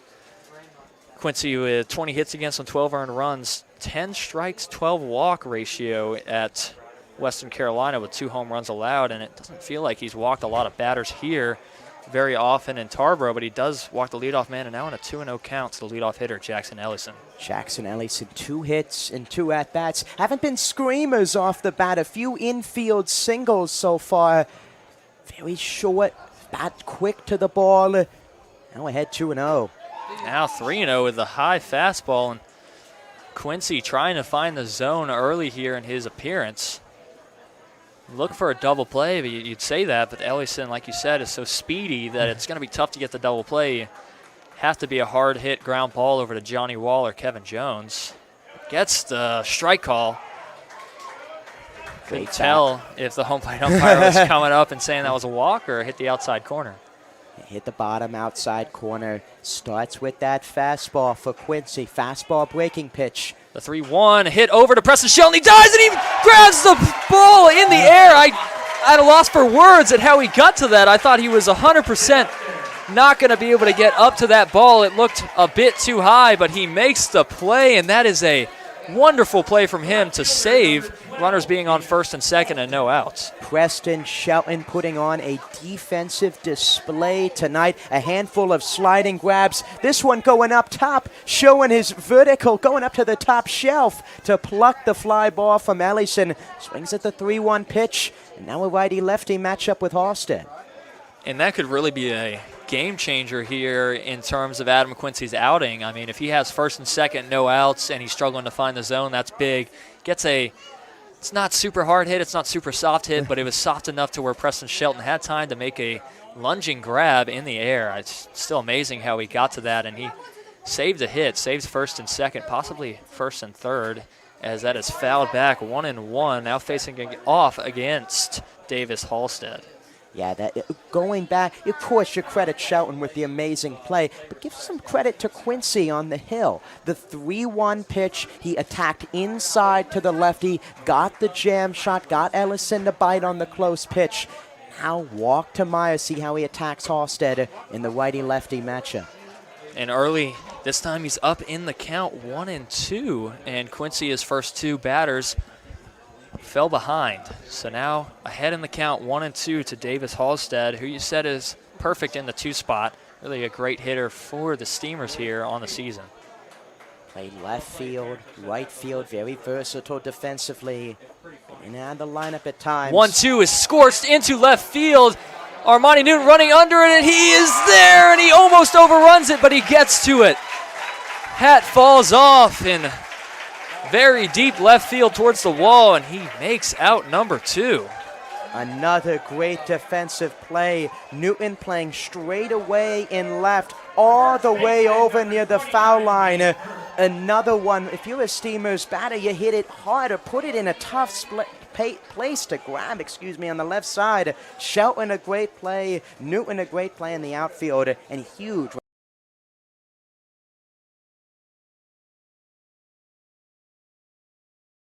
Big frame lefty hitter who already has a 2-run home run this game and set the tone for the Steamers, but the River Bandits come back in the bottom of the first and retract that tone and take it back for themselves. But now a 4-3 ball game. And I don't think anyone necessarily has the momentum here. It's such a close game. Great defensive plays from both sides. And Gabe Kirk now down on the count 0-2 as Adam Quincy's finding his groove on the mound. The recipe against these lefties for the Steamers this year has been the soft stuff. Inside and outside a lot. 2 straight breaking pitches. I don't know if Kirk sees a fastball here down it for at least a few pitches. I would go back to that breaking pitch again, similar spot. And he's going to hit.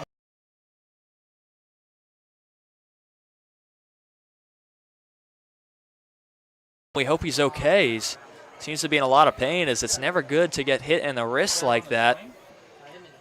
Yeah, fastball inside. So went to that fastball, just got away from him, up and into the lefty. Kirk bending down. And lots of pain over there as both head coaches coming out to check on him. Nielsen, the fellow first baseman, sharing a few words. But we saw a 1-2 hit batter for Dilda in a few innings ago. Now Quincy, 0-2. Gotta put the lefty away in that situation. Fastball runs away. Now an opportunity with a runner on for the cleanup hitter Giomar Santana as the inning continues. Yeah, and that runner's over at second base, so he's in scoring position. A chance to tie this ball game up. One swing of the bat. If it's out of here, you guys have a 2-run lead. So this is big. Any at-bat for the rest of this game is massive with such a close game. Gabe Kirk gets on with a hit by pitch. He seems to be all right. Shaken up just a little bit, but now a lefty-righty matchup, and cleanup hitter Giomar Santana looks at strike one. Santana, not exactly your prototypical cleanup hitter, only 1 home run on the season. Led the team in batting average for a long stretch of time during the regular season. And they can put the ball in play. 24 hits in the regular season. The Steamers looking for him to do that here. 0-1 pitch just on the outside corner. Looked a bit high and maybe even a bit outside, but he gets the call. And that has been getting called pretty consistently on those corners. Maybe a little bit of a wide zone, a pitcher's zone tonight. Yeah, right-handed hitters got to move up on the box, close to the plate. The 0-2 swung on and back into the netting towards the backstop. Stays 0-2, and Quincy in another 0-2 count, trying to redo his mistake of hitting Gabe Kirk in the forearm. Now in an 0-2 count to Giomar Santana, and I doubt he tries to go inside like he did against Gabe Kirk.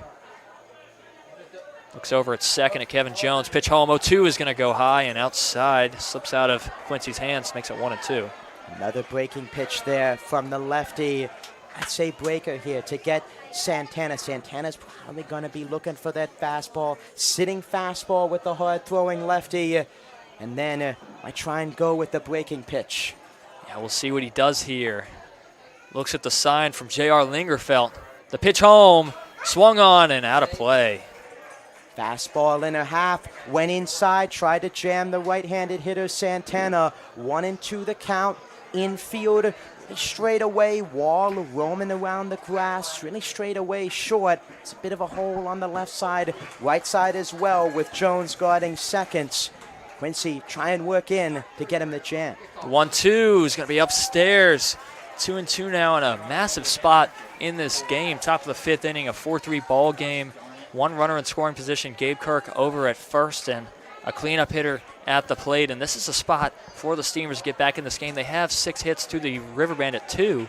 Chance to tie this ball game up or take the lead. The 2-2 swung on, fouled back again. A great at bat as it shakes the camera pretty heavily. Stays 2-2.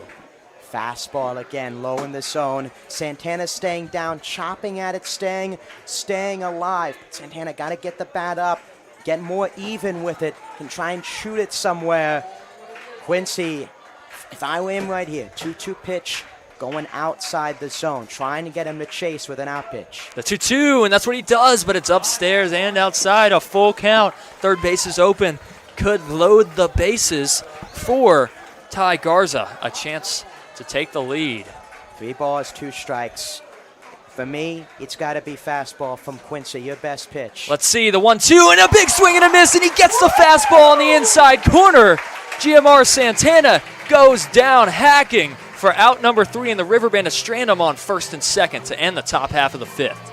Fastball from Quincy, a huge out. Runners in scoring position for the Steamers continue to be left on. We'll be right back here in the bottom of the 5th with the cleanup hitter Esten Snyder leading off.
Esten Snyder coming up at the plate in the bottom of the 5th inning.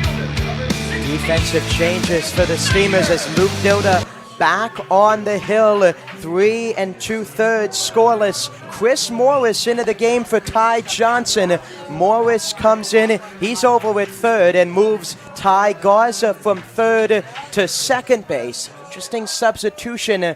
Morris, not known for his defense, might be in there for the offense for the Steamers. Yeah, and we've been talking about the great defensive plays from both teams, but a 4-3 ball game, there has been some offense early in it, but it's really been from misplays on the pitching side, really with balls. There hasn't been too many hits. I guess 6 hits for the Steamers, and just a lot of jams gotten out of. Still a 4-3 ball game. We'll see if that offense of Chris Morris comes into play as Snyder almost gets hit. Backs away from it, makes it 2-1. Handful of those pitches so far for Dilda. A fastball that trying to work in. That's too far into the right-handed hitting Snyder. Deep fly out his last time up. Looks at a strike on the outer black. Makes it 2-2. Snyder 0 for 1 with a walk and a run. Breaking ball there from Dilda. Haven't seen a ton of that. Get me over pitch in the 2-1. That's inside, and he holds up on that one. It works it full. 3 balls and 2 strikes. Another fastball inside. Got to work over the plate. Lead off walk would not be good for the Steamers. Payoff pitch is outside for ball 4. Snyder works the leadoff walk, and Preston Shelton coming up at the plate.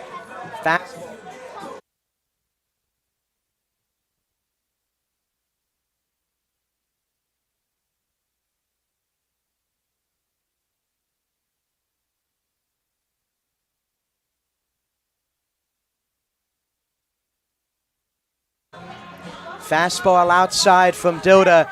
Just trying to get too cute in that at-bat for Snyder. Now let's get back in the zone here. In the bottom of the 5th inning in a tight ball game. Action past few innings for the Steamers. Costin up. Chris Morris, now the third baseman, was throwing. And Chris Morris went out there in the Game 3 against the Knights and got the save, or the win, actually, did he not? Because yeah, he five innings. Cole Taylor went the first 6 innings, then 5 innings out of the pen for Chris Morris, pitching into the 11th inning. Will not see him this series, but a big performance for number 21, the two-way player who's at third base now. Yeah, and he still gets a chance to play in the championship, even if he won't pitch, as that, wow, hits the inside corner. Shelton not happy with it, as it did look a bit inside. Now 2-1 to the batter, Shelton. That's the spot. If home plate umpire Gavin West is going to give that to the lefty Dilda, that's a perfect spot for the right-handed hitter Shelton, who's up in the box. Not much that he could do with that kind of pitch. He can't get to that fastball up in the zone. A nicely located fastball from Dilda, upper right corner, or upper left if you're looking in his perspective, with Snyder at first. Looking to keep him over there, doesn't want Shelton to advance him. I know Snyder's dying to run over to second, and that's what he does. He's going to run, caught in a jam, possibly throw down, and he can't get caught. Goes into shallow center as second baseman Ty Garza could not get to that. I'm correct that Ty Garza went there. Okay, yes. I just wanted to make sure. Ty Garza tries to cover, and it goes out of his glove as Snyder creates havoc with how fast he is on the base pads. High throw from Kirk. Outstretch, gotta work with the runner, gotta throw it on the inside half of the base run. 2-2 is outside. Shelton works it full now with Snyder in scoring position. A very big chance for the River Bandits to add on to this 4-3 lead. Going back to the leadoff walk. And I have a leadoff walk to begin an inning for Dilda. Now a runner in scoring position in a full count. And that's going to hit him in the back. Snyder over at second. I meant to say Shelton, who got hit in the back, is not happy with getting hit in the back, as there's been a few hit batsmen on both sides. Yeah.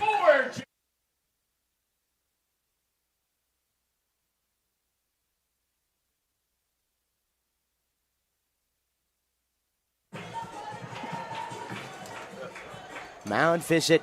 What looks to be a pitching change here in the bottom half of the fifth inning with 2 on and no outs. Steamers head coach Justin Hill out to the mound. So yeah, we'll be right back in the bottom of the fifth inning with a new pitcher. We'll let you know who is coming out in just a moment.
J.R. Lingerfeld at the plate with the new pitcher, Ruben Costin, on the mound as he looks to bunt, and he fouls that off sharply into the netting.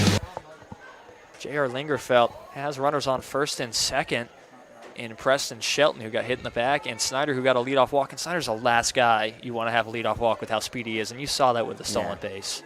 Yeah, it's stolen base, a walk, trying to get it down there. Lingerfeld, and there's a foul ball at the plate, the left-handed hitter. Tough against a lefty to get that ball, trying to get it down. Got to get your bat head out. Saw it the other night, the Steamers, Jackson Ellison trying to run as he's laying the bunt down, trying to bunt for a base hit. Got to get in there, lay down the bunt, stand tall. Now 0-2. Don't know if Lingerfeld's going to square around here. I doubt he tries to bunt again. We'll see. 0-2. He doesn't. It's going to be outside. Makes it 1-2. Hope you all are enjoying the stream. An awesome PCL Championship Game 1 against the Steamers for the River Bandits. A lefty-lefty matchup, 1-2 to J.R. Lingerfeld. He's going to slap that foul into our dugout. Stays alive. A nice fastball from Ruben Costin. And Ruben Costin coming out of the pen for Zane Loveday, who struggled in the first inning. Only recorded, was it 1 or 2 outs? One out. Yeah. Through 5 or 6 batters. Put in Luke Dilda. Did a pretty good job staying in this game. He's going to slap it foul. Same relative spot. And Ruben Costin has some of the same struggles that the other lefty pitchers has, as you've been telling me. Yeah, fastball, breaking pitch, but he's had outings where he's strong through a few innings, and the walks start to pile up. It is really tough for Ruben Costin to get outs, and Costin, his second appearance in the playoffs, talking about those struggles as well. Did not record an out versus Greenbrier in Game 1. Late in the game, put him in trying to hold a lead. Could not get the job done. Another opportunity for him. Down 1, 2 runners on to try and get out of a jam. See if he can. 1-2. Lingerfeld staying alive with 3 foul balls already. Now 2-2. He's working himself back in this count after he went down with... Sorry, excuse me, I'm having maybe a camera problem. Said there was a latency problem, but here's the 2-2. He's going to dribble it down the third base line. This could be a hit, and it is an infield single. A nub swinging bunt for J.R. Lingerfeld. That loads the bases. A swinging bunt for Lingerfeld out in front of the plates. No chance for Morris, Costin, and Overitis. Even if they came down to try and field it. And now the bases are loaded for Cam Greenway, who already has a hit tonight. And J.R. Lingerfeld was trying to bunt at the start of the at-bat. Couldn't lay a real bunt down. He swings at it, barely nubs it. A swinging bunt for him down the third base line, right in the grass, and it's halfway there. It's just impossible for Overitis and Chris Morris to get to it. An infield single that loads the base with Cam Greenway at the plate. He looks at a high fastball, the top of the zone. 0-1 now against Ruben Costin. Infield in for the Steamers just shows how important that run is over at third and where we are in the game. Bottom of the 5th in a 1-run game, and I cut the runner down. 0-1 is hit into center field. Drifton Paget running in, and he is under it. Snyder's going to tag the throw to the plate. The relay, the tag is not placed, and Snyder is too speedy. A sac fly for Cam Greenway to make it 5-3 River Bandits in the bottom of the 5th.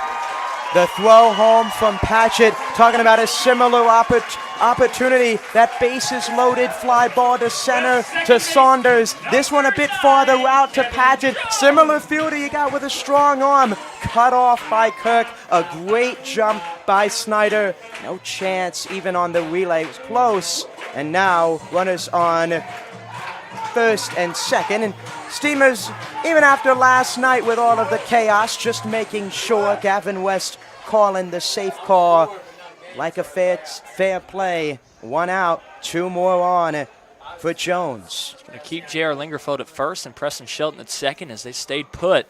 Kevin Jones now at the plate. He's our second baseman tonight.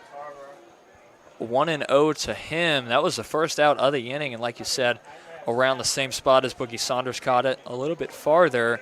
And the cutoff is just not in time. Throw to Gabe Kirk was a pretty good throw, but Snyder is just too speedy. It's just tough. I think if that was Jack Nielsen, that would have been more of a play. Yeah. And nothing against Jack Nielsen, but just runners. Just the gravity of the situation. Exactly. 2-0 here from Costin, again falling behind. Garza, Myers playing up the middle, trying to guard the double play. 2-0 to him is outside. Now 3-0 as Ruben Costin, after getting that fly out, Now struggling to find the zone to Kevin Jones, and on deck is the man I was just talking about, Jack Nielsen, and that's the only reason I brought up his name is because he's on deck. I saw him on the screen. Nothing against Nielsen. Preston Shelton's going to go. The throw to third is not going to be there. Defensive indifference, and it's a walk anyways. 4 straight fastballs, all out of the zone for Costin.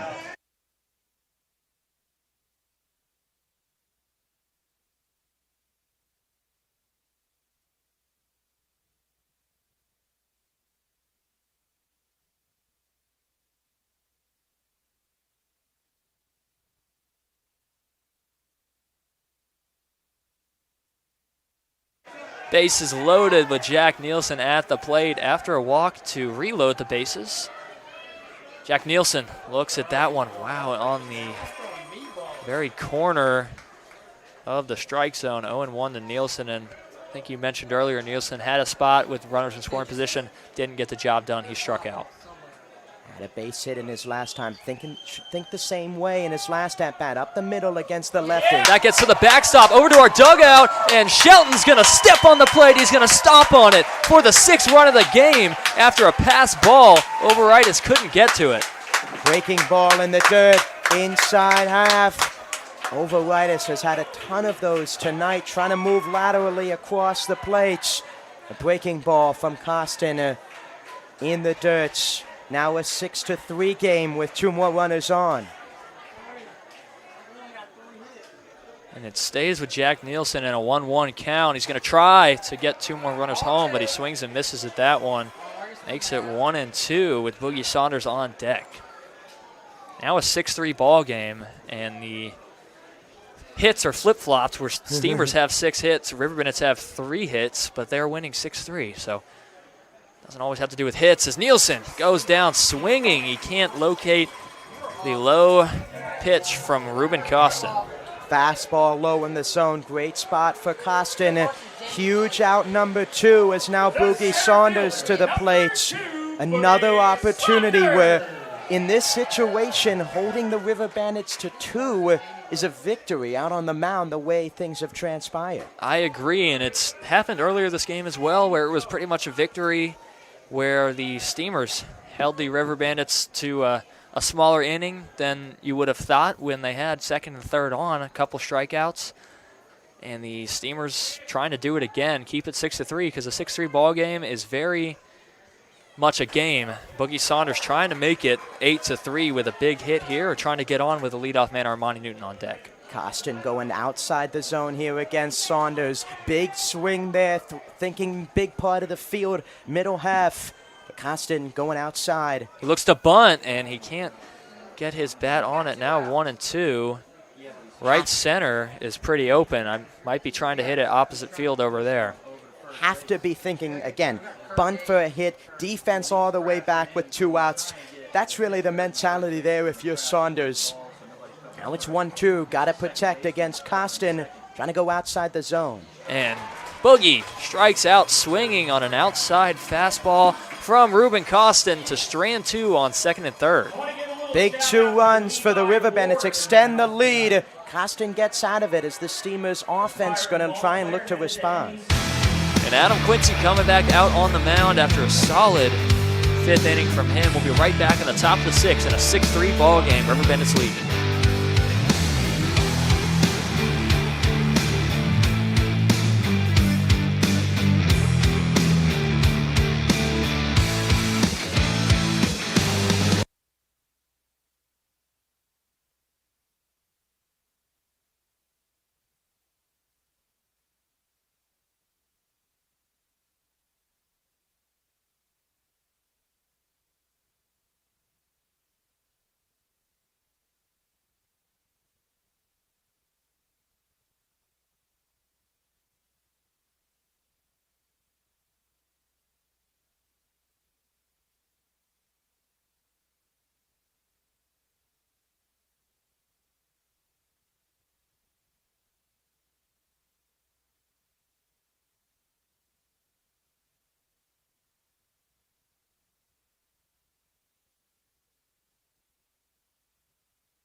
Ty Garza now leading off. He switched over to second base as Chris Morris is taking over third base. Adam Quincy continues on the mound, just making sure that the stream is all right. I'm having a couple, oh, well, that's hit hard to Johnny Wall. Little chopper, bobble, throw over to first is in time for out number 1 and 1 pitch for Adam Quincy and Johnny Wall. Wall staying with that ground ball, sharply hit. Second time we've seen him, a bit of a bobble there, and gets the ground ball, throws out. Garza now drifting Paget to the plate with 1 out. You're in the top half of the 6th inning in a 6-3 game. And the first pitch from Quincy is on the outside corner, no balls and 1 strike. Paget 1 for 2. He's up with nobody on. Now a 0-1 count as that's nubbed foul. 0-2 to Drifton Paget, the center fielder, who tried to get Snyder out after a sac fly from Cam Greenway. That throw over to Gabe Kirk and the relay was just not in time. Now a 6-3 ball game, and Adam Quincy had a little bit of trouble finding the zone to start his appearance. Now he's really pounding it. Got a quick out and 1 pitch to Johnny Wall. Now 0-2, and that's just outside. Nice frame from J.R. Lingerfeld trying to get the call from the home plate umpire. Couldn't get it. Now 1-2. Yeah, 1-2 pitch, low and away, lower half. Called a ball, and it's 1-2. Paget in middle of the field. He fouls that one off. Quincy trying to establish that fastball. He's gotten, as we mentioned, over, hard of the plate, last inning, handful of walks. Now trying to get a clean inning after the momentum on his side after the 2 runs are crossed. Now 1-2, and I'm just trying to make sure that the stream is okay. It looks a little laggy on my end. He gets the inside corner, and he gets rung up for strike 3. Second out of the inning, and Adam Quincy gets 2 quick outs of the Steamer middle of the order. Went fastball low in the zone, got the bottom half. Paget just talking with Gavin West, the home plate umpire. Bottom of the zone has been called, low and in on both sides for all of the lefties. Now there's 2 outs with Nate Paulson coming up. It's Quincy looking for a quick 1-2-3 inning. That would be big after the Riverbend has just scored a few runs to add on to that 4-3 lead. Those 2 runs could end up being big, but at the same time, Ruben Costin doing a nice job to keep it to only 2 runs as they had second and third with 1 out. 1-0 upstairs. 2-0 now to Paulson. A lot of pitches for Quincy, working away to the right-handed hitters. Another fastball on the outer half. Paulson to be sitting on a fastball here. Yeah, it's a big swing and a miss. The first strike of the at-bat. Fastball right down the heart of the plate. Paulson, a big cut. That's in there for strike 2. A nice pitch from Quincy. Continuing to pound that strike zone. Another fastball low. 2 balls, 2 strikes. Go right back to the fastball from Quincy. A big swing, a called strike as well.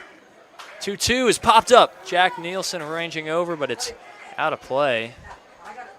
Says that the signal has been hinky from time to time, but understands. Hopefully it stays pretty well. I hope it's been pretty good for the most part. Let me know if anything's going on and I don't notice. Now 2-2. Nate Paulson trying to get on. The 2-2 is going to be swung on and fouled back. Stays 2-2. Paulson, 2 strikes, another change.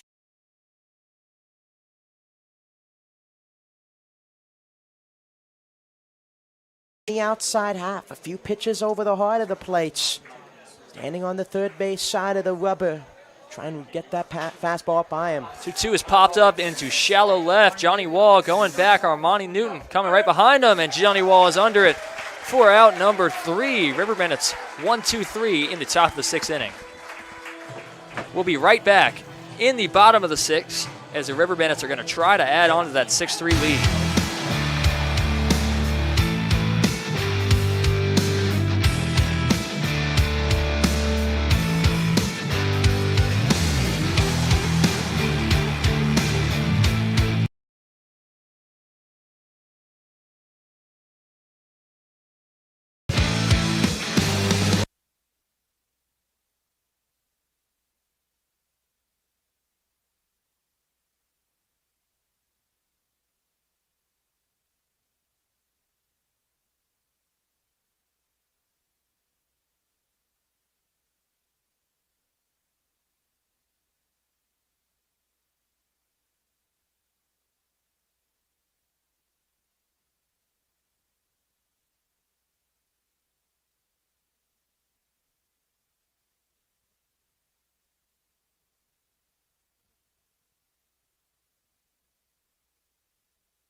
Armani Newton, the top of the batting order for the River Bandits, leading off in the bottom of the 6th inning, trying to add on to that 6-3 River Bandit lead with Ruben Costin on the mound. He grounds that over to Gabe Kirk, and a one-pitch ground out for Armani Newton. First time the Steamers have retired Newton on an excellent pitch from Ruben Costin. Similarly to Dilda, came in, runners on base. Costin this season been much better. Clean inning, clean slate, good first pitch to Newton there. Now Johnny Wall as we're heading to the heart of the River Bandits lineup. An outside corner fastball that gets called from the home plate umpire with Johnny Wall at the plate. He is 1 strikeout, 1 walk, and 1 run.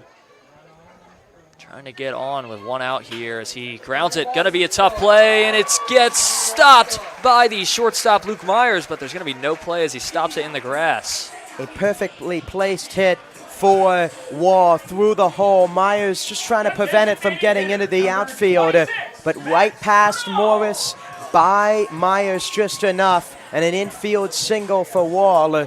Also can get moving on the base paths. Yep, bringing up Max Bernal. Max Bernal on the day, 1 RBI and a walk. Had a ground out RBI to bring home Armani Newton in the 1st inning. So he looks at a strike 1 call. So start off his at bat. Another lefty-lefty matchup. It's been straight lefties on the mound for the Steamers tonight. All 3 of them, it's been really the same formula. Have come in, struggled to find the zone. There's another pitch outside there for Costin. But really, outside of Loveday, who came in into the 1st inning, coming in into the 2nd, Dilda, after he came into the jam, started to settle in. Costin trying to do the same thing with a clean slate. While runner on the hit. 1 out is bounce throw to first. That was very awkward throw back over to first to Gabe Kirk. We'll see with Max Bernal on a 1-1 count what pitch Costin wants to give to him. Looks over at first. 1-1. Should be upstairs, outside. 2-1 to Bernal. Another fastball to Bernal, the dangerous lefty, even to the lefty Newton as well in this lineup. Lingerfeld as well, working the outside half in the lefty-lefty matchup. Going back in, try and jam him, and he does that right there with a foul ball at the plate. Does jam him. Looked like it could have hit him if he didn't swing at it, but it stays, or it goes to 2-2 now. That's one of those swings where you try and swing, try and protect yourself with that swing inside just because you don't want to get hit, but just the motion trying to get out of the way brings the bat forward. I agree. I think that's what happened, and I think I do the same thing as he has a late swing on that fastball from Ruben Costin. He gets the strikeout for the 2nd out of the inning.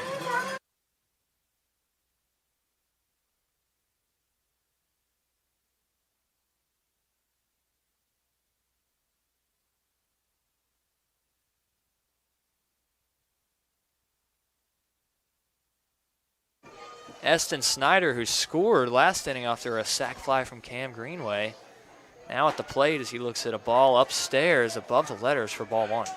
Fastball high from Costin.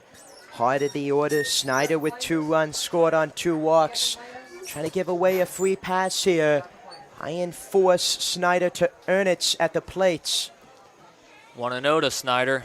He's going to scorch that into left field. Halstead making a running grab as he redirects himself in position of the ball. A great job from Halstead to get to that after that ball was absolutely demolished from Snyder. Snyder going back to the dugout. The max exit velo off the charts. But an incredible play from Halstead to end the inning. And a quick inning from Ruben Costin and the Steamers brings Adam Quincy back out on the mound. Going into the top of the 7th, a 6-3 ball game here in Tarboro Municipal Stadium.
Tyler Overitis leading off for the Steamers. He's their catcher. A lefty-lefty matchup. He scorches that down the right field line, but it's going to go foul. He got a hold of that ball. He was a little bit early on it with Adam Quincy continuing on the mound. He really struggled in his first two batters, came back, actually he struggled in the second batter, but got a great play from Preston Shelton at third, and that really stunted his outing to be great, and now he's just pounding the strike zone, getting a lot of swings and misses, and a lot of foul balls. Great breaking pitch there from Quincy, low and away, getting the lefty and a lefty-lefty matchup to chase. Bottom of the order, a huge spot for both sides. That's grounded out over to Kevin Jones at second. Slow roller throw to first is in time for out number one. Big leadoff out for Adam Quincy and the River Bandits. Fastball on the outer half. Got Overitis to poke it, and now Chris Morris to the plate. The third baseman now came in for Johnson in the batting order. Number with 21. One out. Chris Morris. Adam Quincy gets the important leadoff man out. Now he has Chris Morris first at bat this game. He's going to foul that out of play. Chris Morris coming into this game, led the team in Steamers in home runs with 23 RBIs, 26 hits. It's a spot, a move for head coach Justin Hill. As mentioned, maybe not the best defender, but brings that offense. But he pops that up. Could be in play for J.R. Lingerfeld. He's roaming around the home plate. He makes a diving play, and he can't get to it. 0-2 now as Lingerfeld fell down to his right, tried to get it, fell out of his glove. Tough play from Lingerfeld. You see that going up in the air. Lights are on here at Tarboro Municipal Stadium, trying to locate where the baseball is at. He's trying to find it up in the lights, moving around. Felder's been in and out of the lineup as a catcher, designated hitter as well. It's got to be a lonely feeling when you can't find that ball. Obviously, it was foul, so it's not as lonely as being in the outfield. Here's the 0-2. It's going to be hit out of play once again. A lot of foul balls here for Chris Morris at the plate. Chris Morris, Edenton native, one of three on the team. An 0-2 counts for him, trying to ignite a spark. Pitch home, fouled off once again, out of play. All fastballs here for Quincy. Morris has seen a lot of breaking pitches through his at-bats. Fastballs from Quincy, challenging him, and Morris just swinging underneath of it. The 0-2 once again, hits it hard over to Johnny Wall, dives 40 and can't make the play. Gonna be a single for Chris Morris. And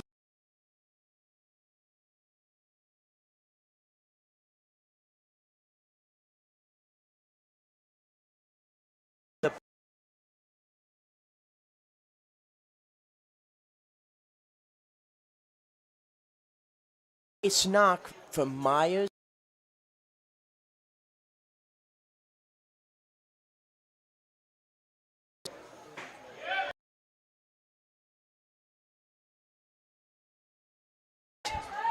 Stream looks to be lagging a bit here.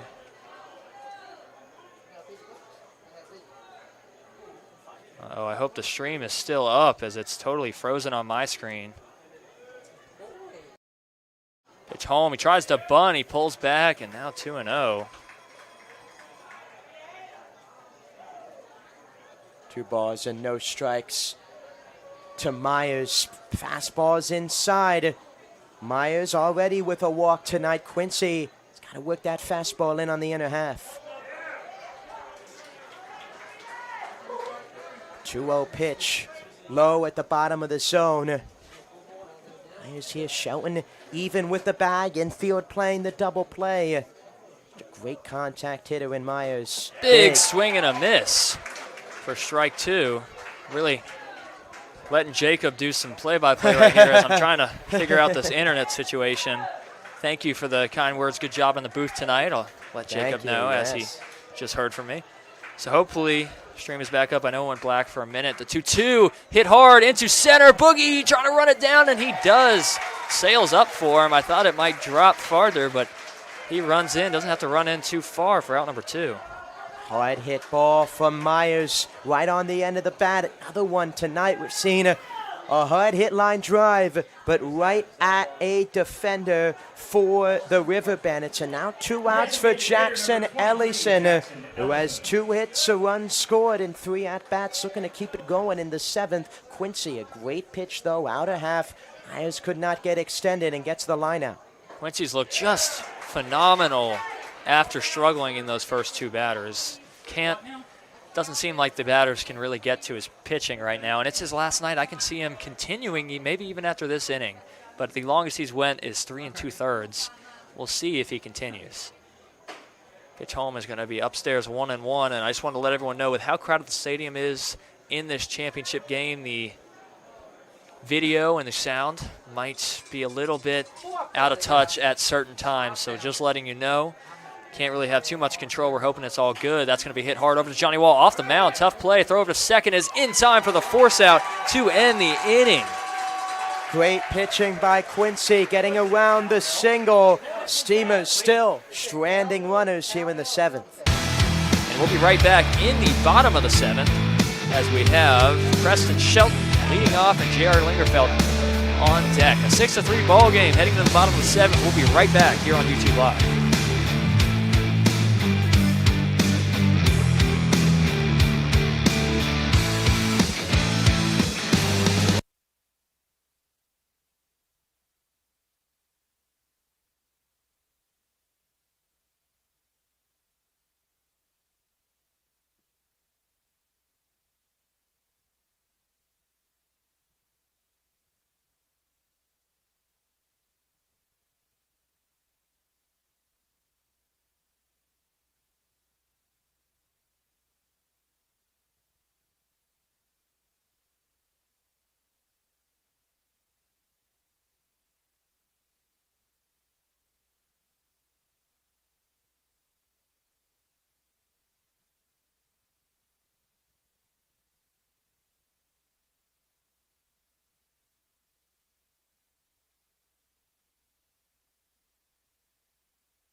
Preston Shelton's leading off with Ruben Costin continuing on the mound.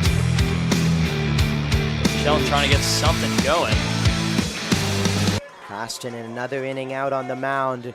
Looking just to keep it at 3, keep it within reach of the offense, but the River Bandits, opportunity here after another quick inning for Quincy to take advantage. It's Costin who's entering his 3rd inning. In his 2nd game in the playoffs, some tired arms as well. But the Steamers haven't had an off day since Sunday. Yeah, I think it was big that the River Bandits swept the Scallywags in 2 games, and they did it without having to use all their pitching. I mean, we had Baranek start a game and Watson start a game, 2 of our best pitchers. So we did still use a lot of pitching, but we used less out of the pen, and we got to keep some arms healthy. 1-2 fastball fouled off. The 1-2 pitch there from Costin working down in the zone. Working top of the zone. This is where Costin really thrives, when he's all around the zone, establishes the zone with 2 strikes, and can work that breaking pitch off of it. Seen again, another lefty for the Steamers. First few batters, still trying to find out the zone. Then an inning, 2 innings later, and starting to get a feel for it out on the hill. Yeah, he really is, and just trying to get Shelton out early, trying to get that leadoff man. 1-2 count to Shelton. It's going to be outside after 0-2 start. Shelton working it back just a little bit. The River Bandits, last 2 games against the Steamers, lost 5-8 and 6-8. Trying to change the book right here. Flip the pages. 6-3 right now as that's low and outside. And maybe you shouldn't give too much praise to Costin too early, because I always do that with our River Bandit pitchers, and then something happens. The announcer's jinx is real. I'm just letting everyone know. It is real. Payoff pitch, and a swing and a miss. A late swing from Preston Shelton as he gets fooled on the outside corner for out number 1. Yeah, great pitch from Costin. Maybe for the moment the jinx is it on. Maybe. A good pitch on the outside. Not trying to speak too soon there. Great pitch on the outer half, swing and a miss. Lingerfeld in the lefty-lefty matchup, 1 for 2. Tried to bunt his last time. Got a huge single up the third baseline. That was really big as that looked a bit outside. Gets the call, but that was a big swinging bunt after he tried to lay a couple bunts down and couldn't do it. Gets the swinging bunt, accidental, but he gets it and loads the bases, and that brings home a sac fly and Snyder. Don't think it would have happened without that. Another outside corner call, 0-2 quickly to J.R. Lingerfeld. And you see J.R. Lingerfeld kind of moving up in the box, nearly on top of the plate now. With those outside pitches called, big swing and a miss. 3 straight on the outside half for Costin. 3 straight fastballs, 2 strikeouts. Confidence starting to build on the mound. River Bandits offense after 2 in the last inning. 2 quick outs. Costin, 1-2-3 inning would be huge for the Steamers' confidence late. That would be. They need to get their bats going as they only have 6 outs remaining in a 6-3 ball game, and we know it's very possible with the Steamer offense. But it's also tough in the championship when you're going to face some good pitching from the River Bandits, and you know you're going to. Exactly. Right here. If you're Cam Greenway, you're looking middle of the plate on the inner half from Costin for a fastball. Doesn't get the call there on the upstairs and inner fastball. Cam Greenway hit 2 RBIs tonight, hit the ball hard in all of his bats when he's made contact with it. 2-0, he hits it hard and foul. 2-1 now to Greenway with 2 outs. His teammate at Lenore Community on deck, Kevin Jones. No one up in the bullpen for the River Bandits. As you mentioned, an inning prior, it looks like Quincy's going to go back out there for the 8th inning. His final game, as you mentioned, I get through that 8th inning for the River Bandits. And I think he will. I think even the way he's pitching, I don't think we're going to put anyone in the bullpen until the 9th inning or for the 9th inning. I think Quincy's going to go out in the 8th, and he's going to pitch well, as he's been doing all season long. 3-2, a great pitch from Costin there. 3-2 to Greenway. Ryan maybe go back into that spot, a tough pitch to make contact with. Greenway, big swing and a miss for strike 3. And that'll be the end of the 7th inning as Ruben Costin continuing on the mound, and he's looked great, a 1-2-3 inning in this bottom of the 7th. Showing emotion on the mound. 3 strikeouts for Costin. Steamers with momentum, a huge inning coming for Quincy on the hill. We'll be right back for the top of the 8th inning. River Bandits trying to hold on to that 6-3 lead.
Adam Quincy continuing on the mound.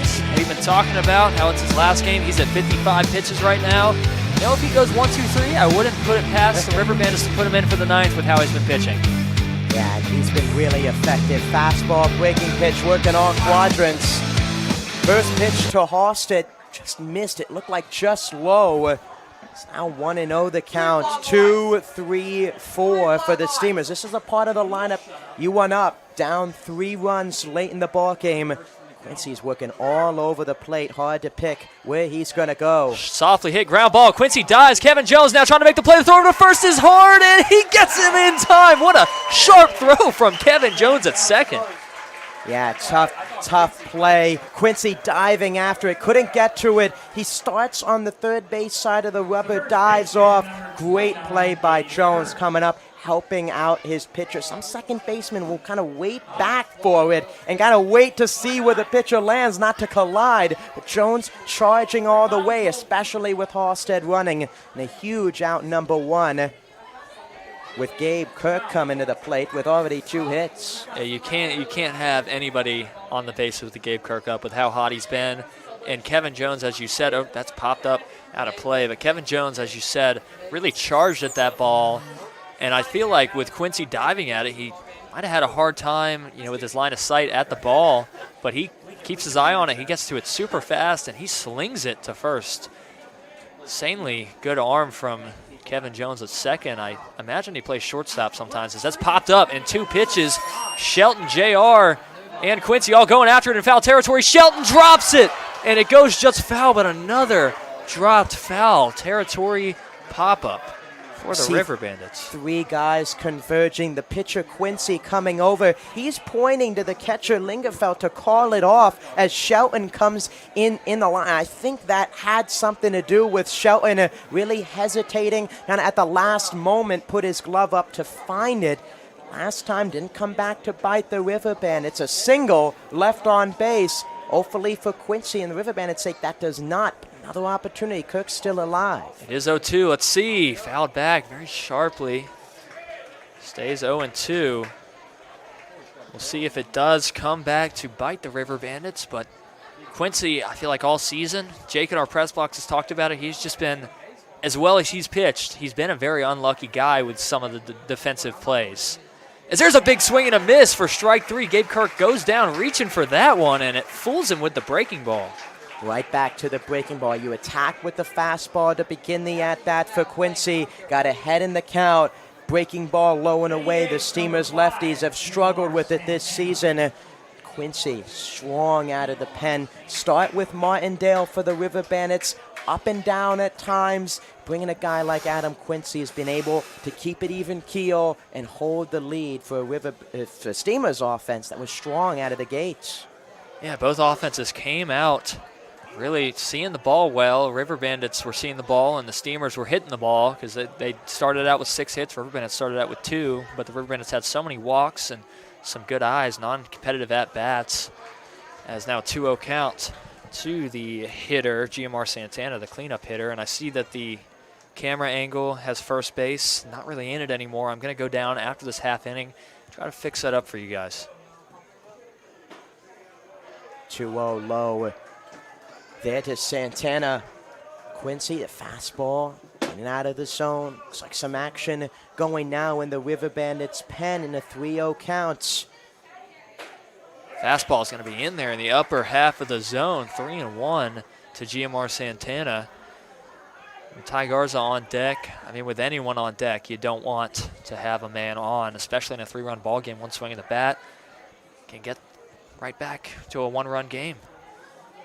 The 3-1 pitch is going to be inside, and that's what's going to happen. He's going to work a walk. We have some work in the bullpen for the River Bandits. 2 pitchers pitching in there. So I think I was wrong. I don't know if Quincy's going to come out for the 9th, but I can imagine if he gets this man, Ty Garza, if he gets him out, obviously the inning would be over. But yeah. I imagine if he doesn't get him out, then maybe those guys working in the pen, who I can't tell who it is. That's hit hard into center. Boogie Saunders racing back towards the wall. At the wall, makes a diving grab! Nope, he dropped it. I thought he caught that. Runner's going to come home. What a great throw.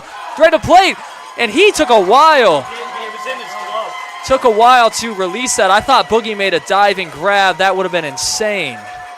Leaping attempt by Boogie Saunders. In and out of the glove. Looked like the ground caused the ball coming out. And I think now Grant Crosby maybe coming out to the mound, but also checking on his center fielder who's out there walking around the warning track. Would have been a phenomenal play. Dominic out there leaping in the air, coming down with it. I think it was the ground coming down in his glove, hit the ground for impact. And a huge hit for the Steamers on the other side. A run comes in, and now another runner in scoring position. And right now, Coach Grant Crosby, I think the message is for Quincy. I mean, here it is, and hands the ball to the catcher. And he comes back on the mound. Looks like maybe just a switching of baseballs, but, you know, pitching well. A tough play out in center field. Saunders comes down with it. Be heralded as a catch of the year candidates. But yeah, just that impact would have been coming down to the absolutely ground. wild in this championship game one, which not that he was supposed to make that grab, but the fact that it wasn't made at the wall, this could come back, and the River Bandits could lose this game if the hitters get it going. Drifton Padgett at the plate has a chance to bring a run home, chance to tie the ball game with one swing. But Boogie with such an amazing effort at center, I think it just popped out of his glove. Yeah, I agree. I think, you know, coming down, he was turned around, he was heading back. You're trying to locate the ball and spin at the same time. He went up, had it, and just trying to come down on the ground, in and out. Now Garza at second, a run across, and Padgett. Soft ground ball over to Johnny Wall. Tough play. He's charging it. A throw over to first is in time for out number 3. And the River Bandits left unscathed. Well, they did have one run after the drop ball at center field, but unscathed with those runners at second base, and the hitter didn't know if you wanted to let anything known, but nothing happens other than the one run for the Steamers. But the River Bandits going into the bottom of the 8th, continuing with a 2-run lead.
Welcome back.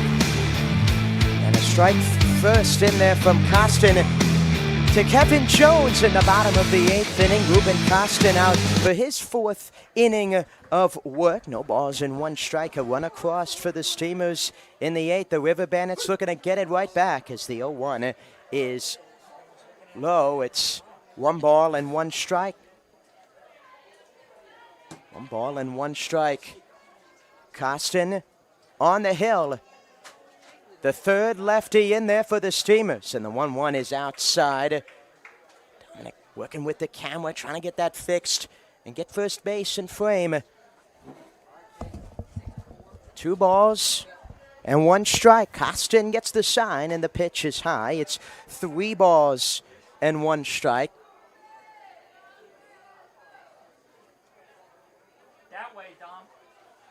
3 balls, 1 strike. Right there. And the pitch is high, ball 4. Jones works the walk, and the River Bandits have a runner on with nobody out in the bottom of the 8th. A handful of fastballs that went outside of the zone. And now Jack Nielsen, who has a few strikeouts today and a hit, coming up to the plate with nobody out and 1 on. Excuse me, I am back. I was trying to fix that camera angle. It looks pretty good now. Moved it the wrong way. It was a little bit of a brain fart. Jack Nielsen now at the plate. 0-1 to him. Oh, didn't give him the strike call. So 0-1. No balls and 1 strike. Costin going to continue to stay ahead and keep it at 2 for the offense. Another good fastball there on the inner half. Some bullpen action for the Steamers a few moments ago. Ryan Nielsen, the right-hander, was up and throwing. He's now sat down in the bullpen. Could be coming in. The starter and reliever for the River Bandits in the 9th to close it out. He's been really our number 2 guy other than Bryant Baranek. Bryant Baranek started game 1 of the playoffs. We kept Nielsen for, I thought, a start here in Outer Banks, which, I mean, if he comes in, goes 1, 2, 3, he could still get a start in that 3rd game or go out in the bullpen once again in the 2nd game if the River Bandits have a chance to win that. A few fastballs outside for Costin here. And that Jones at bats. Handful of fastballs up, down in the zone as well. Trying to limit the damage for the River Bandits and potentially their last at-bat of the game. 1-2, swung on and fouled back in.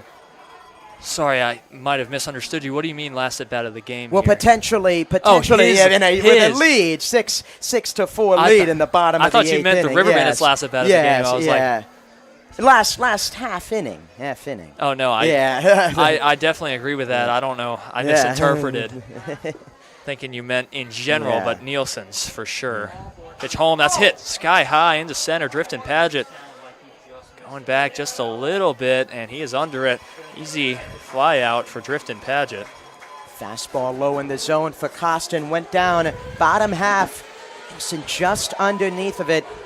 And a rough day at the office for the first baseman. Outside of that single, a few flyouts, a flyout and 2 strikeouts. And now Boogie Saunders looking to get on the board with 1 on and 1 out. Costin in the zone. Keep it there. Work all of the bottom, outside half of the zones. Boogie Saunders, who tried to make that amazing play. Skies at a pop-up. Kevin Jones going to have to get back. Could be a double play in the infield. The throw over to first. The tag is not in time. Or not the tag, but the stretch. But a fly or pop-out in the infield. And Luke Myers runs that down very speedily. Yeah, we talked about Myers earlier. Captain of the infield, not exactly a title given to a Steamer, but just that commanding presence on the infield, coming in, calling off Costin, who has a pitcher. You're backpedaling off the mound of that pop-up. Myers running in, got underneath of it, and what could have been a scary situation. Big 2 outs with Newton at the plate. Newton, the leadoff man, hasn't had to swing at the bat much this game. Got hit by a pitch and 2 walks. Now 0-1 to him. And Luke Myers charged at that ball so fast. And there was almost a chance because of his momentum that he threw out Kevin Jones, who had a stumble on the stolen base attempt and realized that it was popped up from Boogie. So 0-1 to Armani Newton, trying to give an insurance run with speedy Kevin Jones at first. It's going to be outside, 1-1. 0-1 pitch. Outside for Costin. Right as the backhand pick, trying to work the outside half. A dangerous batter in Newton. So far, no hits, but 2 walks and a run scored for the first time last time in this game. 1-1 is punched foul out of play towards the concession stand. Lots of people at the concession right now. Long lines with the amazing food here in Tarboro. And a pretty big crowd. It stands kind of slim to start the game, and they picked up a little bit. They're not as packed as it was at a certain point, but such a great game. I don't understand why it wouldn't be fully packed. 1-2 to Newton. Runner goes. He's going to hit that long fly ball into right field at the light pole, and that ball's gone! A 2-run home run for Armani Newton, and the crowd goes wild. An 8-4 lead for the River Bandits here in the PCL Championship. Fastball over the middle of the plate for Custon, and Newton did not miss it. A fastball mistake pitch right over the top, and Newton going up top. And a huge momentum swing. You talk about insurance. Newton comes through, Dominic. What a hit from Newton. Absolutely demolished that ball. I lost it in the lighting for a bit, and the center fielder drifted Paget. I saw the look over towards the light pole, and I knew that ball was out of here. Fastball, 1-2 pitch. Not the pitch you want if you're Costin. Over the heart of the plates. And Newton made him pay with his first hit of the game. 1-1, excuse me, as Johnny Wall swings and misses. As that looked like a slow changeup. He stopped his, or released some speed on that, or lowered it. 0-1, Johnny Wall laid on that fastball. 0-2 quickly to him after the big home run. Fifth hit of the game for the River Bandits, a big one. Haven't seen a ton of extra base hits from Tauber. A lot of singles. First 4 singles. And a big hit with the 5th hits. And now got some breathing room. 4-run lead heading the 9th inning. Still here in the 8th inning could be more from the River Bandits with 2 outs. But the big hit with 2 outs for Newton. 1-2 to Wall. Pitch home, and that's going to be inside. 2-2. George says the screen is blurry. Let me know it. Sometimes it takes a second to refresh, or maybe try to refresh your screen, because that does happen to me as well a decent amount. And Maria Martindale asks if I'm going to be out in Edenton. I will be with Jacob, as Johnny Wall pops that over to second. And Ty Johnson is under it for out number 3. Hopefully the screen comes back a little bit, let us know, but we'll be right back in the top of the 9th. The Edenton Steamers have 3 outs remaining, with Adam Quincy coming back out on the mound. So we'll be right back on YouTube Live.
Nate Paulson's leading off 7-8-9 for the Steamers with a 4-run ball game after Armani Newton gives the River Bandits a big home run to give a 4-run lead for the River Bandits.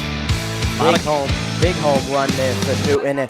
Now with Quincy back on the hill, got a bit more breathing room, got more in his arsenal. The bottom of the order for the Steamers, the last chance. So River Bandits are going to take a 1-0 lead to Edenton tomorrow night.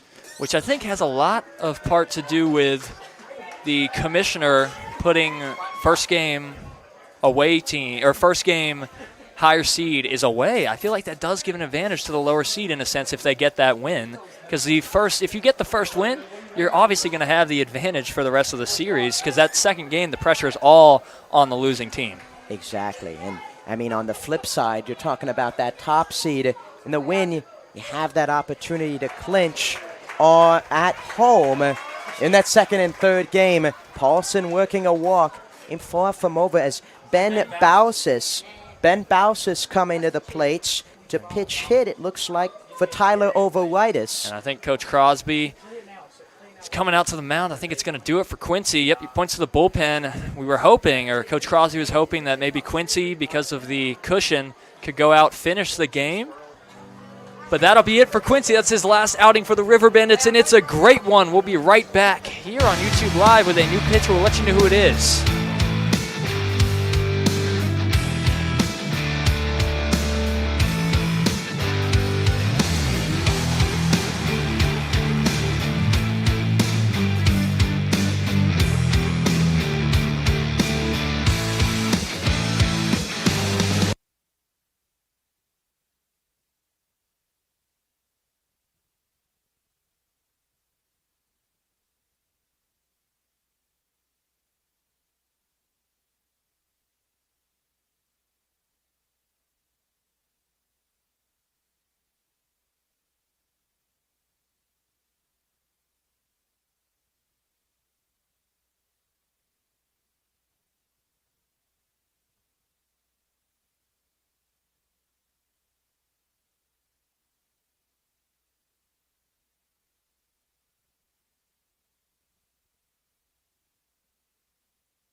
Ryan Nielsen coming into the game in relief for Camden Martindale and Adam Quincy. Adam Quincy coming out of the pen posted a very nice stat line for the River Bandits. Four innings, gave up just one run in that time, 3 walks, 3 strikeouts, 2 hits, comes out after the walk to Paulson.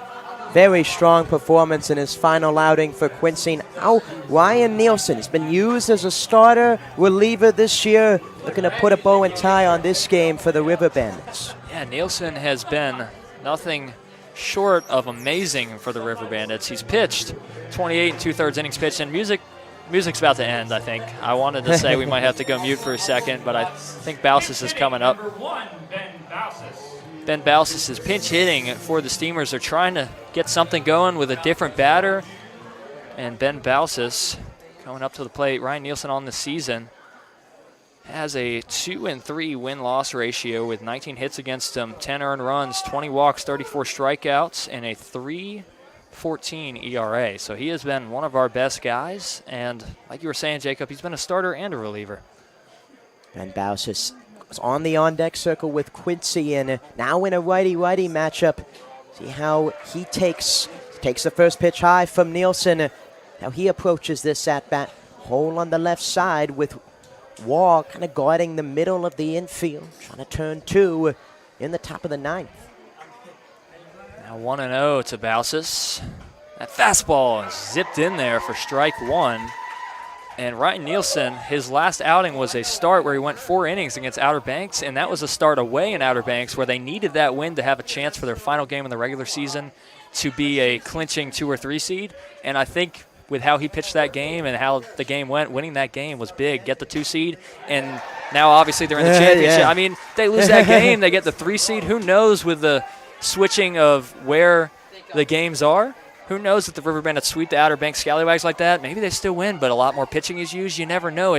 Everything comes back together, and everything matters. Nielsen looking at the sign from J.R. Lingerfeld. He's yelling that he wants something else. 1-2 to Bausis, man at first. Pitch home. Breaking ball swung on over to Preston Shelton. Going to go just foul, which is pretty big as Bausis was running down that line pretty fast, and it was pretty softly hit over to third. Yeah, soft hit there from Bausis. Out in front, the breaking ball from Nielsen after 3 straight fastballs. I think that's what he was shaking off. I think Lingerfeld wanted him to maybe throw another fastball there. Wanted to get the breaker against Bausis. Chopped it foul. Ben Bausis, just 3 hits during the regular season as a batter. Subbed in multiple times for Myers on the middle of the infield. Comes in here as a pitch hitter. Going to jumpstart a Steamers rally in the 9th.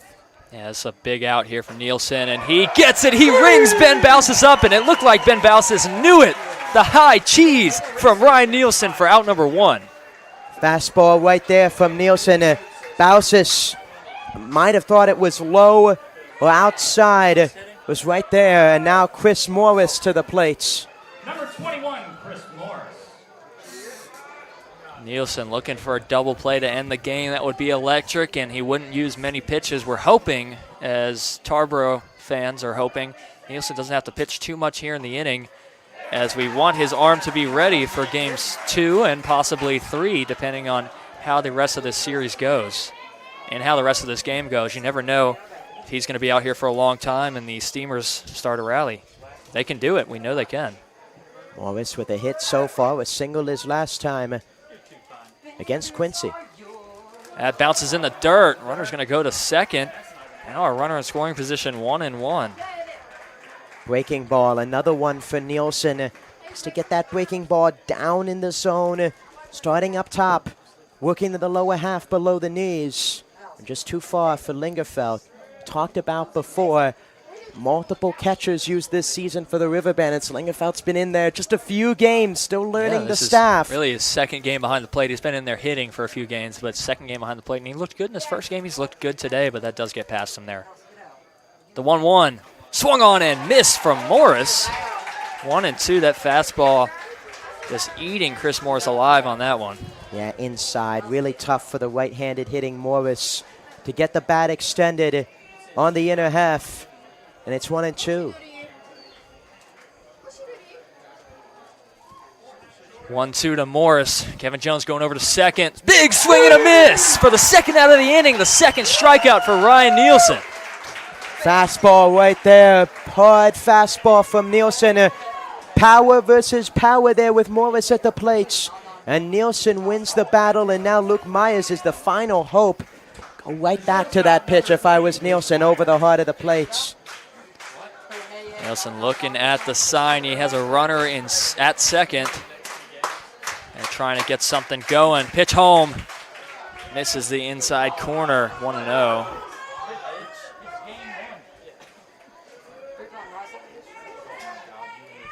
Luke Myers at the plate. He's possibly the last man of the game. He has to get on. 4-8. River Bandits lead. The 1-0 pitch from Nielsen. Swung on. Hit into right field. Could be a tough play. Jack Nielsen back, and he gets it in fair territory for out number 3, and the River Bandits win it 8-4. A great pitching performance in relief for the River Bandits. After an up-and-down start by Martindale through the first 4, Quincy and Nielsen get the job done in addition to the offense, and a huge Game 1 win at home for Tarboro, heading back to Edenton. An 8-4 victory where the Steamers out-hit the River Bandits. No errors on either side. A wonderful game on the defensive end from both teams. But in the end, River Bandits' hot start with 4 runs became too much for the Steamers to come back. And a 2-run cushion from Armani Newton really put Nielsen on the mound in a good spot with not as much pressure. And he went out and did his thing. Yeah, great win for the River Bandits. Now going back to Edenton. 2 games. We're going to look to ride the momentum. Steamers got to regroup. Second straight series with a Game 1 loss. Got to go back and regroup in a 1-0 lead. Big win for the River Bandits. And the last backflip here in Tarboro from our outfielders Eston Snyder and Boogie Saunders. Great job from them tonight. Boogie Saunders almost made that spectacular catch. Couldn't make it. Doesn't come back to bite them. Would have been, like Jacob said, a catch of the year candidate. But nonetheless, an 8-4 victory for Tarboro. And Jacob and I will be back in Edenton tomorrow night, barring any weather. So we'll see. Could be a doubleheader on Saturday, as you said. Yes, weather coming through the area, but should be, as of now, a game on tomorrow in Edenton. Dominic joining me on the Steamers broadcast on the Steamers YouTube channel. Game 2, River Bandits going to take it. The Steamers looking to even the series up. Can't wait to talk to you all tomorrow night, and I can't wait to do this again with you tomorrow, Jacob. Thank you all for watching this 8-4 victory. River Bandits lead 1-0 in the PCL Championship. We'll be back tomorrow night. I'm Dominic Kasolki signing off with Jacob Smedley. Glad to be here. Thank you all.